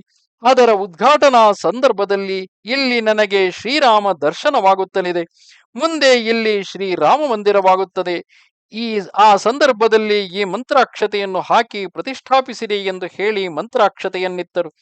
ಮುಂದೆ ಅದರಂತೆಯೇ ಎಲ್ಲವೂ ನೆರವೇರಿತು. ಸಮರ್ಥ ಸಂಪ್ರದಾಯದ ಉಪಾಸನೆಯನ್ನು ಮಾಡುತ್ತಿದ್ದ ಒಂದು ಮಹಿಳಾ ಸಮಾಜವು ಸಾಮೂಹಿಕ ಉಪಾಸನೆಗೆ ಯೋಗ್ಯವಾದ ಒಂದು ಜಾಗಕ್ಕಾಗಿ ಎಷ್ಟು ಪ್ರಯತ್ನ ಮಾಡಿದರೂ ದೊರಕದೆ ಕೊರಗುತ್ತಿದ್ದರು. ಈ ವಿಷಯವನ್ನು ಅದೇ ಸಂದರ್ಭದಲ್ಲಿ ಶ್ರೀಗಳವರಿಗೆ ತಿಳಿಸಿದರು. ಆಗ ಶ್ರೀಗಳವರು, ನೀವು ಚಿಂತಿಸಬೇಡಿ, ಶ್ರೀರಾಮನವಮಿಗೆ ಜಾಗ ಸಿಗುವುದು ಎಂದು ಆಶೀರ್ವದಿಸಿದರು. ಅದರಂತೆ ಒಂದು ವರ್ಷದೊಳಗೆ ಶ್ರೀರಾಮನವಮಿಗೆ ಇವರಿಗೆ ಅನುಕೂಲವಾದ ಈ ಶ್ರೀರಾಮ ಮಂದಿರವೇ ದೊರಕಿತು. ಬೆಳಗಿನ ಜಾವ 4 ಗಂಟೆಗೆ ತಾರೀಖ್ 25 ಫೆಬ್ರವರಿ 1960ರಂದು ಶ್ರೀಗಳವರು ಬೆಳಗಾವಿಯಿಂದ ಪರಿವಾರದೊಡನೆ ಶ್ರೀ ಕ್ಷೇತ್ರ ಗುರ್ಲ ಹೊಸೂರಿಗೆ ಆಗಮಿಸಿದರು. ಅಲ್ಲಿಯ ಶ್ರೀ ಬಾಪು ದೀಕ್ಷಿತರು 10 ದಿವಸಗಳ ಏಕಾಸನ ಅನುಷ್ಠಾನವನ್ನು ಪ್ರಾರಂಭಿಸಿದ್ದರು. ಅಖಂಡ ಭಜನೆ ಸಪ್ತಾಹವನ್ನು ಆಗ ನಡೆಸಿದ್ದರು. ಇದರ ಉದ್ಯಾಪನಾ ಕಾಲಕ್ಕೆ ಸರಿಯಾಗಿ ಬೆಳಗ್ಗೆ 4 ಗಂಟೆಗೆ ಶ್ರೀಗಳವರ ಆಗಮನವಾದುದರಿಂದ ಉತ್ಸವಕ್ಕೆ ಹೇಳಲಸದಳವಾದ ಕಳೆ ತುಂಬಿತ್ತು. ಶ್ರೀಗಳವರ ಆಗಮನವಾದಾಗ ಶ್ರೀ ಚಿದಂಬರ ಸ್ವರೂಪವೇ ಪ್ರತ್ಯಕ್ಷವಾಯಿತು ಎಂದು ನುಡಿದು ಶ್ರೀ ಬಾಪು ದೀಕ್ಷಿತರು ಶ್ರೀಗಳವರಿಗೆ ಕಾಕಡಾರತಿಯನ್ನೆತ್ತಿದರು. ಅನಂತರ ಇಬ್ಬರು ಆಲಂಗಿಸಿಕೊಂಡಾಗ ದೇವಾಲಯದಲ್ಲಿದ್ದ ಶ್ರೀ ಚಿದಂಬರೇಶ್ವರ ಬಾಣಲಿಂಗದಲ್ಲಿ ಒಂದು ದಿವ್ಯ ಪ್ರಕಾಶದ ಮಿಂಚು ಆವಿರ್ಭವಿಸಿತು. ಅದನ್ನು ಅಲ್ಲಿ ನೆರೆದ ಸಹಸ್ರಾರು ಜನರು ಕಂಡಿದ್ದರು. ಕೆಲವರು ಅದನ್ನು ಇಂದಿಗೂ ಜ್ಞಾಪಿಸಿಕೊಳ್ಳುತ್ತಾರೆ. ಅನಂತರ ಕುಶಲ ಪ್ರಶ್ನೋತ್ತರಗಳಾದ ಮೇಲೆ ಶ್ರೀಗಳವರು ಮಲಪ್ರಭಾ ನದಿಯಲ್ಲಿ ಸ್ನಾನಾದಿಗಳನ್ನು ತೀರಿಸಿ ಬಂದರು. ಶ್ರೀ ಬಾಪೂ ದೀಕ್ಷಿತರಿಂದ ಶ್ರೀಗಳವರ ಪಾದಪೂಜೆಯು ಸಾಂಗವಾಗಿ ನೆರವೇರಿತು. ಶ್ರೀಗಳವರು ಅಲ್ಲಿದ್ದ ಕೆಲವು ದುಷ್ಟಶಕ್ತಿಗಳನ್ನು ನಾಶ ಮಾಡಿ ಸ್ಥಳವನ್ನೆಲ್ಲ ತೀರ್ಥದಿಂದ ಶುದ್ಧಗೊಳಿಸಿ ದೇವಾಲಯದ ಬಾವಿಯಲ್ಲಿ ನಿರಂತರ ನೀರು ಇರುವಂತೆ ಅನುಗ್ರಹಿಸಿದರು. ಶ್ರೀ ದೀಕ್ಷಿತರ ಹಿರಿಯ ಹುಡುಗಿ ಸೌಭಾಗ್ಯವತಿ ಚಂದುಕಲಾ ಎಂಬುವವಳಿಗೆ ತಲೆಯಲ್ಲಿ ಬಹಳ ಹುಣ್ಣಾಗಿ ಯಾವುದೇ ಔಷಧಿಯಿಂದಲೂ ವಾಸಿಯಾಗುತ್ತಿರಲಿಲ್ಲ. ಹಿಂದೆ ಸುಮಾರು 1952ನೇ ಇಸವಿಯಲ್ಲಿ ಶೃಂಗೇರಿಗೆ ಸಹಸ್ರಚಂಡಿ ಯಾಗಕ್ಕೆ ತಂದೆಯವರ ಜೊತೆಗೆ ಇವಳು ಹೋಗಿದ್ದಳು. ಆವಾಗ ಅಲ್ಲಿ ಶ್ರೀಗಳವರ ದರ್ಶನವಾಗಿ ಅವರು ಭಸ್ಮವನ್ನು ಅಭಿಮಂತ್ರಿಸಿ ಹಾಕಿದ ಮೇಲೆ ಕೆಲವೇ ದಿನಗಳಲ್ಲಿ ಪೂರ್ಣ ವಾಸಿಯಾಗಿತ್ತು. ಅವಳು ಕೂಡ ಶ್ರೀಗಳವರ ದರ್ಶನಕ್ಕೆ ಬಂದು ಕೃತಜ್ಞತೆಯಿಂದ ಭಕ್ತಿಪೂರ್ವಕವಾಗಿ ನಮಿಸಿದಳು. ಗುರ್ಲ ಹೊಸೂರಿನ ಭಕ್ತರೆಲ್ಲ ಸೇರಿ 108 ಎತ್ತುಗಳನ್ನು ಹೂಡಿದ ಭವ್ಯವಾಗಿ ಅಲಂಕರಿಸಿದ್ದ ಬಂಡಿಯ ಮಂಟಪದ ಮೇಲೆ ಶ್ರೀಗಳವರನ್ನು ಮತ್ತು ದೀಕ್ಷಿತರನ್ನು ಕುಳ್ಳಿರಿಸಿ ಮೆರವಣಿಗೆಯನ್ನು ಮಾಡಿದರು. ಶ್ರೀಗಳವರ ಪ್ರವಚನವೂ ನಡೆಯಿತು.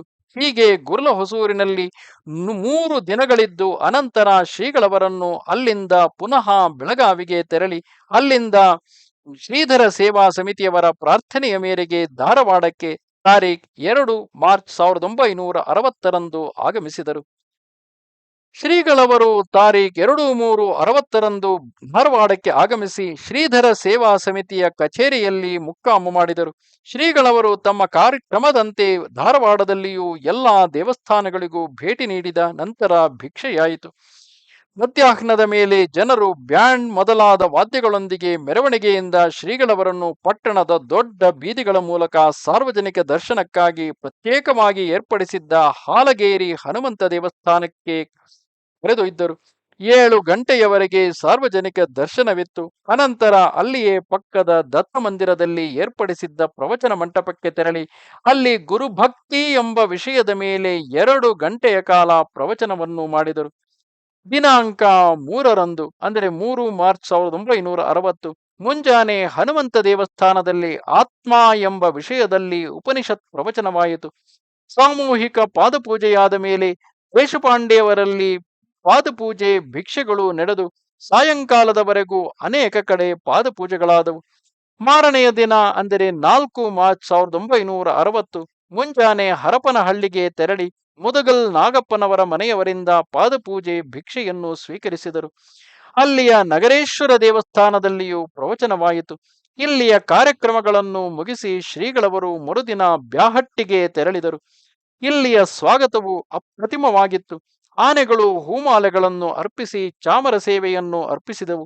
ಈ ರೀತಿಯ ಸಡಗರದಿಂದ ಶ್ರೀ ಕುಲಕರ್ಣಿಯವರ ಮನೆಗೆ ತಲುಪಿ ಶ್ರೀಗಳವರ ಪಾದಪೂಜೆ ಭಿಕ್ಷಾ ಕಾರ್ಯಕ್ರಮವು ಯಥಾಸಾಂಗವಾಗಿ ನಡೆಯಿತು. ಅಲ್ಲಿಂದ 4 ಗಂಟೆಗೆ ಧಾರವಾಡಕ್ಕೆ ತೆರಳಿ ಅಲ್ಲಿಯ ಸುಪ್ರಸಿದ್ಧವಾದ ಕೆಇ ಬೋರ್ಡಿನ ಕರ್ನಾಟಕ ಹೈಸ್ಕೂಲಿಗೆ ದಯಮಾಡಿಸಿದರು. ಅಲ್ಲಿಯ ಹಿರಿಯ ಅಧ್ಯಾಪಕರು ಸಂಸ್ಥೆಯ ಮಾಹಿತಿಯನ್ನು ಕೊಟ್ಟು ಇನಾಮ್ದಾರ್ ಮಾಸ್ತರರ ಪ್ರಾಸ್ತಾವಿಕ ಭಾಷಣವಾದ ನಂತರ ಶ್ರೀಗಳವರು ವಿದ್ಯಾರ್ಥಿ ಹಾಗೂ ಶಿಕ್ಷಕರನ್ನು ಉದ್ದೇಶಿಸಿ ಆಶೀರ್ವಾದ ಪ್ರವಚನವನ್ನು ನೀಡಿದರು. ಅದರ ಸಾರಾಂಶ ಈ ರೀತಿಯಾಗಿ ಇದೆ. ವಿದ್ಯಾರ್ಥಿ ಜೀವನವೇ ಮುಂದಿನ ಭವ್ಯ ಜೀವನದ ನೆಲೆಗಟ್ಟು. ನಿಮ್ಮ ಜೀವನವೆಂಬ ಬಳ್ಳಿ ಚಿಗುರಿ ಹೂ ಬಿಟ್ಟು ಫಲಭರಿತವಾಗಬೇಕು. ನಿಮ್ಮ ಬದುಕು ಪರಮ ಮಂಗಲಮಯ ಮನೋಹರವಾದ ಆದರ್ಶ ಜೀವನವಾಗಬೇಕು. ಇದಕ್ಕಾಗಿ ನೀವು ಸನ್ಮಾರ್ಗದಿಂದ ನಡೆಯಬೇಕು. ನಿಮಗೆ ಮೂಲ ಗುರುಗಳು ನಿಮ್ಮ ತಾಯಿ ತಂದೆ. ಅವರ ಮತ್ತು ಶಿಕ್ಷಕರ ಸಹಕಾರದಿಂದ ನಿಮ್ಮ ಶಿಕ್ಷಣವು ಪರಿಪೂರ್ಣವಾಗಬೇಕು, ತೇಜಸ್ವಿಯಾಗಬೇಕು. ಈ ವಿದ್ಯಾರ್ಥಿ ದೆಸೆಯು ಭಾವಿ ಜೀವನದ ಸಿದ್ಧತೆ ಮಾಡಿಕೊಳ್ಳುವ ಸಾಧನೆಯ ಕಾಲ. ಈ ಕಾಲದಲ್ಲಿ ನಿಮ್ಮ ಶಾರೀರಿಕ, ಮಾನಸಿಕ, ಬೌದ್ಧಿಕ ಬಲ ಸಂಪಾದನೆ ಮಾಡಿಕೊಳ್ಳುವುದು ನಿಮ್ಮ ಆದ್ಯ ಕರ್ತವ್ಯ. ಈ ಬಲಗಳನ್ನಷ್ಟೇ ಸಂಪಾದನೆ ಮಾಡಿಕೊಂಡರೆ ಜೀವನದ ಸಾಫಲ್ಯವಾಯಿತೆಂದು ತಿಳಿಯಬೇಡಿರಿ. ಶಾಶ್ವತ ಮತ್ತು ಅನಂತ ಸುಖವನ್ನು ದಯಪಾಲಿಸಲು ಸಮರ್ಥವಾದ ದೈವಿ ಬಲವನ್ನು ಸಂಪಾದಿಸಲು ನೀವು ಹೆಣಗಬೇಕು. ಸದಾಚಾರ, ಆಸ್ತಿಕ ಭಾವನೆ, ದೇಶ ಬಾಂಧವ್ಯ, ಧರ್ಮದ ಅಭಿಮಾನ ಇವುಗಳ ಸಂಗಮದಿಂದ ನಿಮ್ಮ ಜೀವನ ತೇಜಸ್ವಿಯಾಗುವುದು, ಸುಂದರವಾಗುವುದು, ಅನುಕರಣೀಯವಾಗುವುದು. ದುಶ್ಚಟಗಳಿಗೆ ಬಲಿಯಾಗಬೇಡಿರಿ. ಉದಾತ್ತ ಪಾಠವನ್ನು ಕಲಿಸುವ ಪುಸ್ತಕ, ಚಿತ್ರಗಳನ್ನು ಮಾತ್ರ ನೋಡಿರಿ.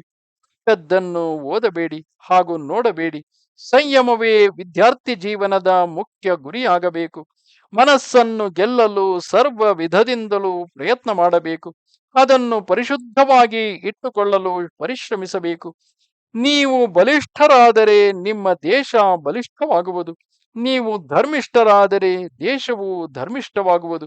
ನೀವು ತೇಜಸ್ವಿಗಳಾದರೆ ನಿಮ್ಮ ದೇಶ ತೇಜಸ್ವಿಯಾಗುವುದು.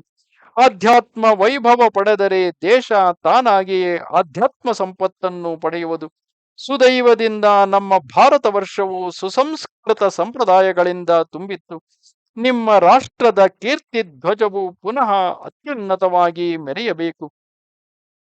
ವಿದ್ಯಾರ್ಥಿಗಳಿಗೆ ಸನ್ಮಾರ್ಗ ತೋರುವುದು ಶಿಕ್ಷಕರ ಹೊಣೆ. ವಿದ್ಯಾರ್ಥಿಗಳು ಸಸಿಗಳಿದ್ದಂತೆ. ಅವುಗಳಿಗೆ ಸಂಯಮದ ಬೇಲಿ ಕಟ್ಟಿ ಸದ್ವಿಚಾರ, ಸಚ್ಚಾರಿತ್ರ್ಯಗಳ ಗೊಬ್ಬರ ಹಾಕಿ ಜ್ಞಾನದ ನೀರೆರೆದು ಪೋಷಿಸಬೇಕು. ಫಲಪ್ರದವಾಗಿ ಬೆಳೆಯುವಂತೆ ಮಾಡಬೇಕು. ತಾಯಿ, ತಂದೆ, ಶಿಕ್ಷಕರು ಹಾಗೂ ವಿದ್ಯಾರ್ಥಿಗಳ ಸಂಪೂರ್ಣ ಸಹಕಾರದಿಂದಲೇ ಇಂತಹ ಸಫಲ ಜೀವನ ಸಾಧ್ಯ. ಇಂತಹ ಜೀವನವನ್ನು ಕಂಡು ಆನಂದ ಪಡುವುದರಲ್ಲಿಯೇ ಶಿಕ್ಷಕರ ಜೀವನದ ಸಾರ್ಥಕತೆ ಇದೆ. ಈ ಜಗತ್ತಿನ ಬಾಹ್ಯ ವ್ಯಾಪಾರದ ಹಿಂದೆ ಪರಮ ಮಂಗಲಮಯವಾದ, ಆನಂದಮಯವಾದ, ಶಬ್ದಾತೀತ, ಅಪಾರ, ಅನಂತ ಅಪಾರವಾದ ಶಕ್ತಿಯೊಂದು ಸತತವಾಗಿ ನಿಂತಿದೆ. ಆ ಶಕ್ತಿಯ ಆರಾಧನೆಯಲ್ಲಿ ಎಲ್ಲರೂ ತೊಡಗಿರಿ. ಪ್ರಯತ್ನದಿಂದ ಇದು ಸಾಧ್ಯವಿದೆ. ನರಕರ್ಣಿ ಕರೆಯಿತು ನರಕ ನಾರಾಯಣ ಹೋಜಾಯ್. ಮನುಷ್ಯನು ತನ್ನ ಪ್ರಯತ್ನದಿಂದ ನಾರಾಯಣನೇ ಆಗಬಲ್ಲ ಎಂಬ ಉಕ್ತಿಯನ್ನು ಮನನ ಮಾಡಿರಿ. ನಿಮ್ಮ ಜೀವನ ಪರಿಶುದ್ಧವಾಗಲಿ, ಜ್ಞಾನಮಯವಾಗಲಿ, ಮಂಗಲಮಯವಾಗಲಿ ಎಂದು ಹೃತ್ಪೂರ್ವಕವಾಗಿ ನಾನು ನಿಮ್ಮೆಲ್ಲರನ್ನೂ ಆಶೀರ್ವದಿಸುತ್ತೇನೆ. ಹೀಗೆ ಇಲ್ಲಿ ಪ್ರವಚನ ಮಾಡಿ ಇಲ್ಲಿಂದ ಶ್ರೀಗಳವರು ಶ್ರೀ ರಮಾದೇವಿ ಭಜನಾ ಮಂದಿರಕ್ಕೆ ಸಂದರ್ಶನವಿತ್ತು. ಬಳಿಕ ಶ್ರೀಧರ ಸಂದೇಶ ಕಚೇರಿಗೆ ಭೇಟಿ ಕೊಟ್ಟರು. ಅಲ್ಲಿ ಕೆಲವು ಸಲಹೆ ಸೂಚನೆಗಳನ್ನಿತ್ತು ಆಶೀರ್ವದಿಸಿ ಡಾಕ್ಟರ್ ಸೋನಟಕ್ಕೆ ಅವರೊಡನೆ ಹುಬ್ಬಳ್ಳಿಗೆ ತೆರಳಿದರು. ಸಭಾಸ್ಥಾನವಾದ ಅಂಬಾಭವಾನಿ ಆವರಣವು ಶ್ರೀಗಳವರ ದರ್ಶನಕ್ಕಾಗಿ ಜನರಿಂದ ಕಿರಿದು ತುಂಬಿತ್ತು. ಶ್ರೀಗಳವರು ಮೊದಲು ಕನ್ನಡದಲ್ಲಿಯೂ ಆಮೇಲೆ ಮರಾಠಿಯಲ್ಲಿಯೂ ಪ್ರವಚನ ಮಾಡಿದರು.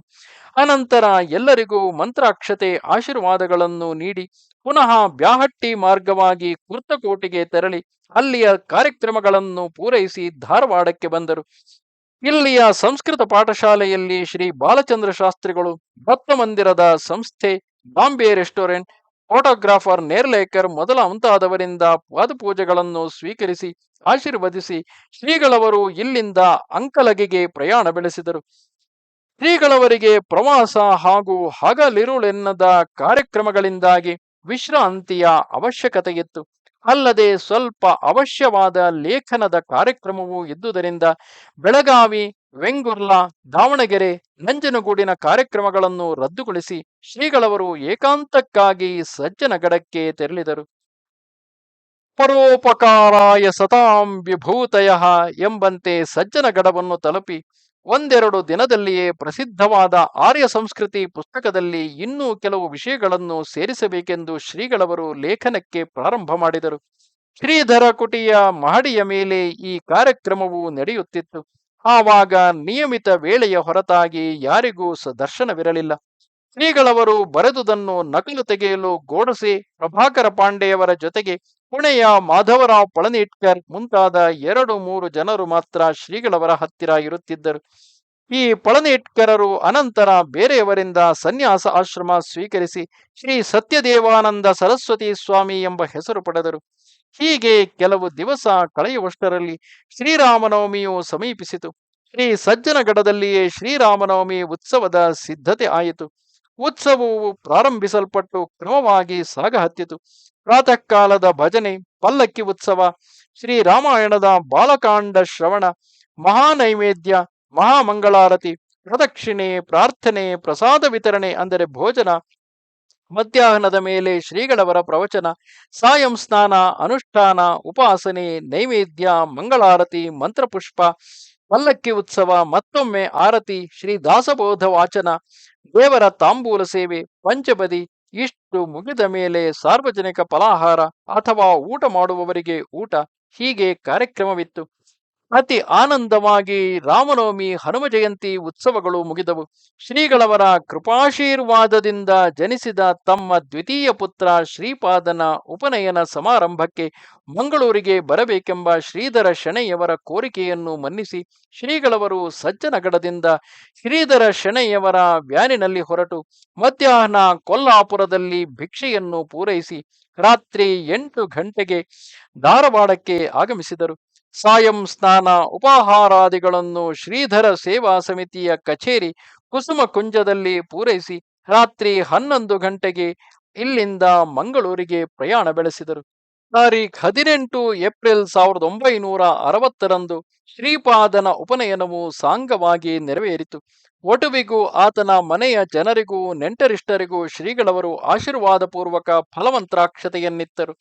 ಮಾರನೆಯ ದಿನ ಶ್ರೀಗಳವರು ಮಂಗಳೂರಿನ ಮುಖ್ಯ ದೇವಸ್ಥಾನಗಳಿಗೆ ಭೇಟಿ ನೀಡುವುದರ ಜೊತೆಗೆ ಅನೇಕ ಕಡೆ ಭಕ್ತರಿಂದ ಪಾದಪೂಜೆಗಳನ್ನು ಸ್ವೀಕರಿಸಿದರು. ತಾರೀಖ್ 21 ಏಪ್ರಿಲ್ 1960ರಂದು ಮುಂಜಾನೆ 7 ಗಂಟೆಗೆ ಶ್ರೀಗಳವರು ಮಂಗಳೂರಿನಿಂದ ಶ್ರೀ ಕ್ಷೇತ್ರ ಧರ್ಮಸ್ಥಳಕ್ಕೆ ಪ್ರಯಾಣ ಬೆಳೆಸಿದರು. ನಮಃ ಶಾಂತಾಯ ದಿವ್ಯಾಯ ಸತ್ಯಧರ್ಮ ಸ್ವರೂಪಿಣೇ ಸ್ವಾನಂದಾಮೃತ ತೃಪ್ತಾಯ ಶ್ರೀಧರಾಯ ನಮೋ ನಮಃ. ಸದ್ಗುರು ಭಗವಾನ್ ಶ್ರೀ ಶ್ರೀಧರಾರ್ಪಣಮಸ್ತು. ಈ ರೀತಿಯಾಗಿ ಗುರುದೇವರು ತಮ್ಮ ಶಿಷ್ಯರ ಭಕ್ತರ ಉದ್ಧಾರಕ್ಕಾಗಿ ನಿರಂತರವಾಗಿ ಹಗಲು ರಾತ್ರಿ ಎನ್ನದೇ ಪ್ರಯಾಣ ಮಾಡುತ್ತಿದ್ದರು. ಒಮ್ಮೊಮ್ಮೆ ಮಧ್ಯದಲ್ಲಿ ಏಕಾಂತವನ್ನು ಬಯಸಿದರು. ಆ ಏಕಾಂತ ಅವರ ಸುಖಕ್ಕಾಗಲಿ ಅಥವಾ ಅವರ ದೇಹದ ಉಪಚಾರಕ್ಕಾಗಲಿ ಅಲ್ಲ. ಆ ಸಂದರ್ಭದಲ್ಲೂ ಕೂಡ ಒಂದೆಡೆ ಕುಳಿತು ತಮ್ಮ ಭಕ್ತರ ಉದ್ಧಾರಕ್ಕಾಗಿ ಕೃತಿಗಳನ್ನು ರಚಿಸುತ್ತಾ ಆ ಜೀವನದ ಪ್ರತಿಯೊಂದು ಕ್ಷಣವನ್ನು ಭಕ್ತರಿಗಾಗಿಯೇ ಅವರು ಮೀಸಲಿಟ್ಟಿದ್ದರಲ್ಲವೇ. ನಮಸ್ತೆ ಶಾರದಾ ದೇವಿ ಕಾಶ್ಮೀರ ಪುರವಾಸಿನಿ ತ್ವಾಮಹಂ ಪ್ರಾರ್ಥಯೇ ನಿತ್ಯಂ ವಿದ್ಯಾದಾನಂಚ ದೇಹಿಮೆ. ನಮಸ್ಕಾರ.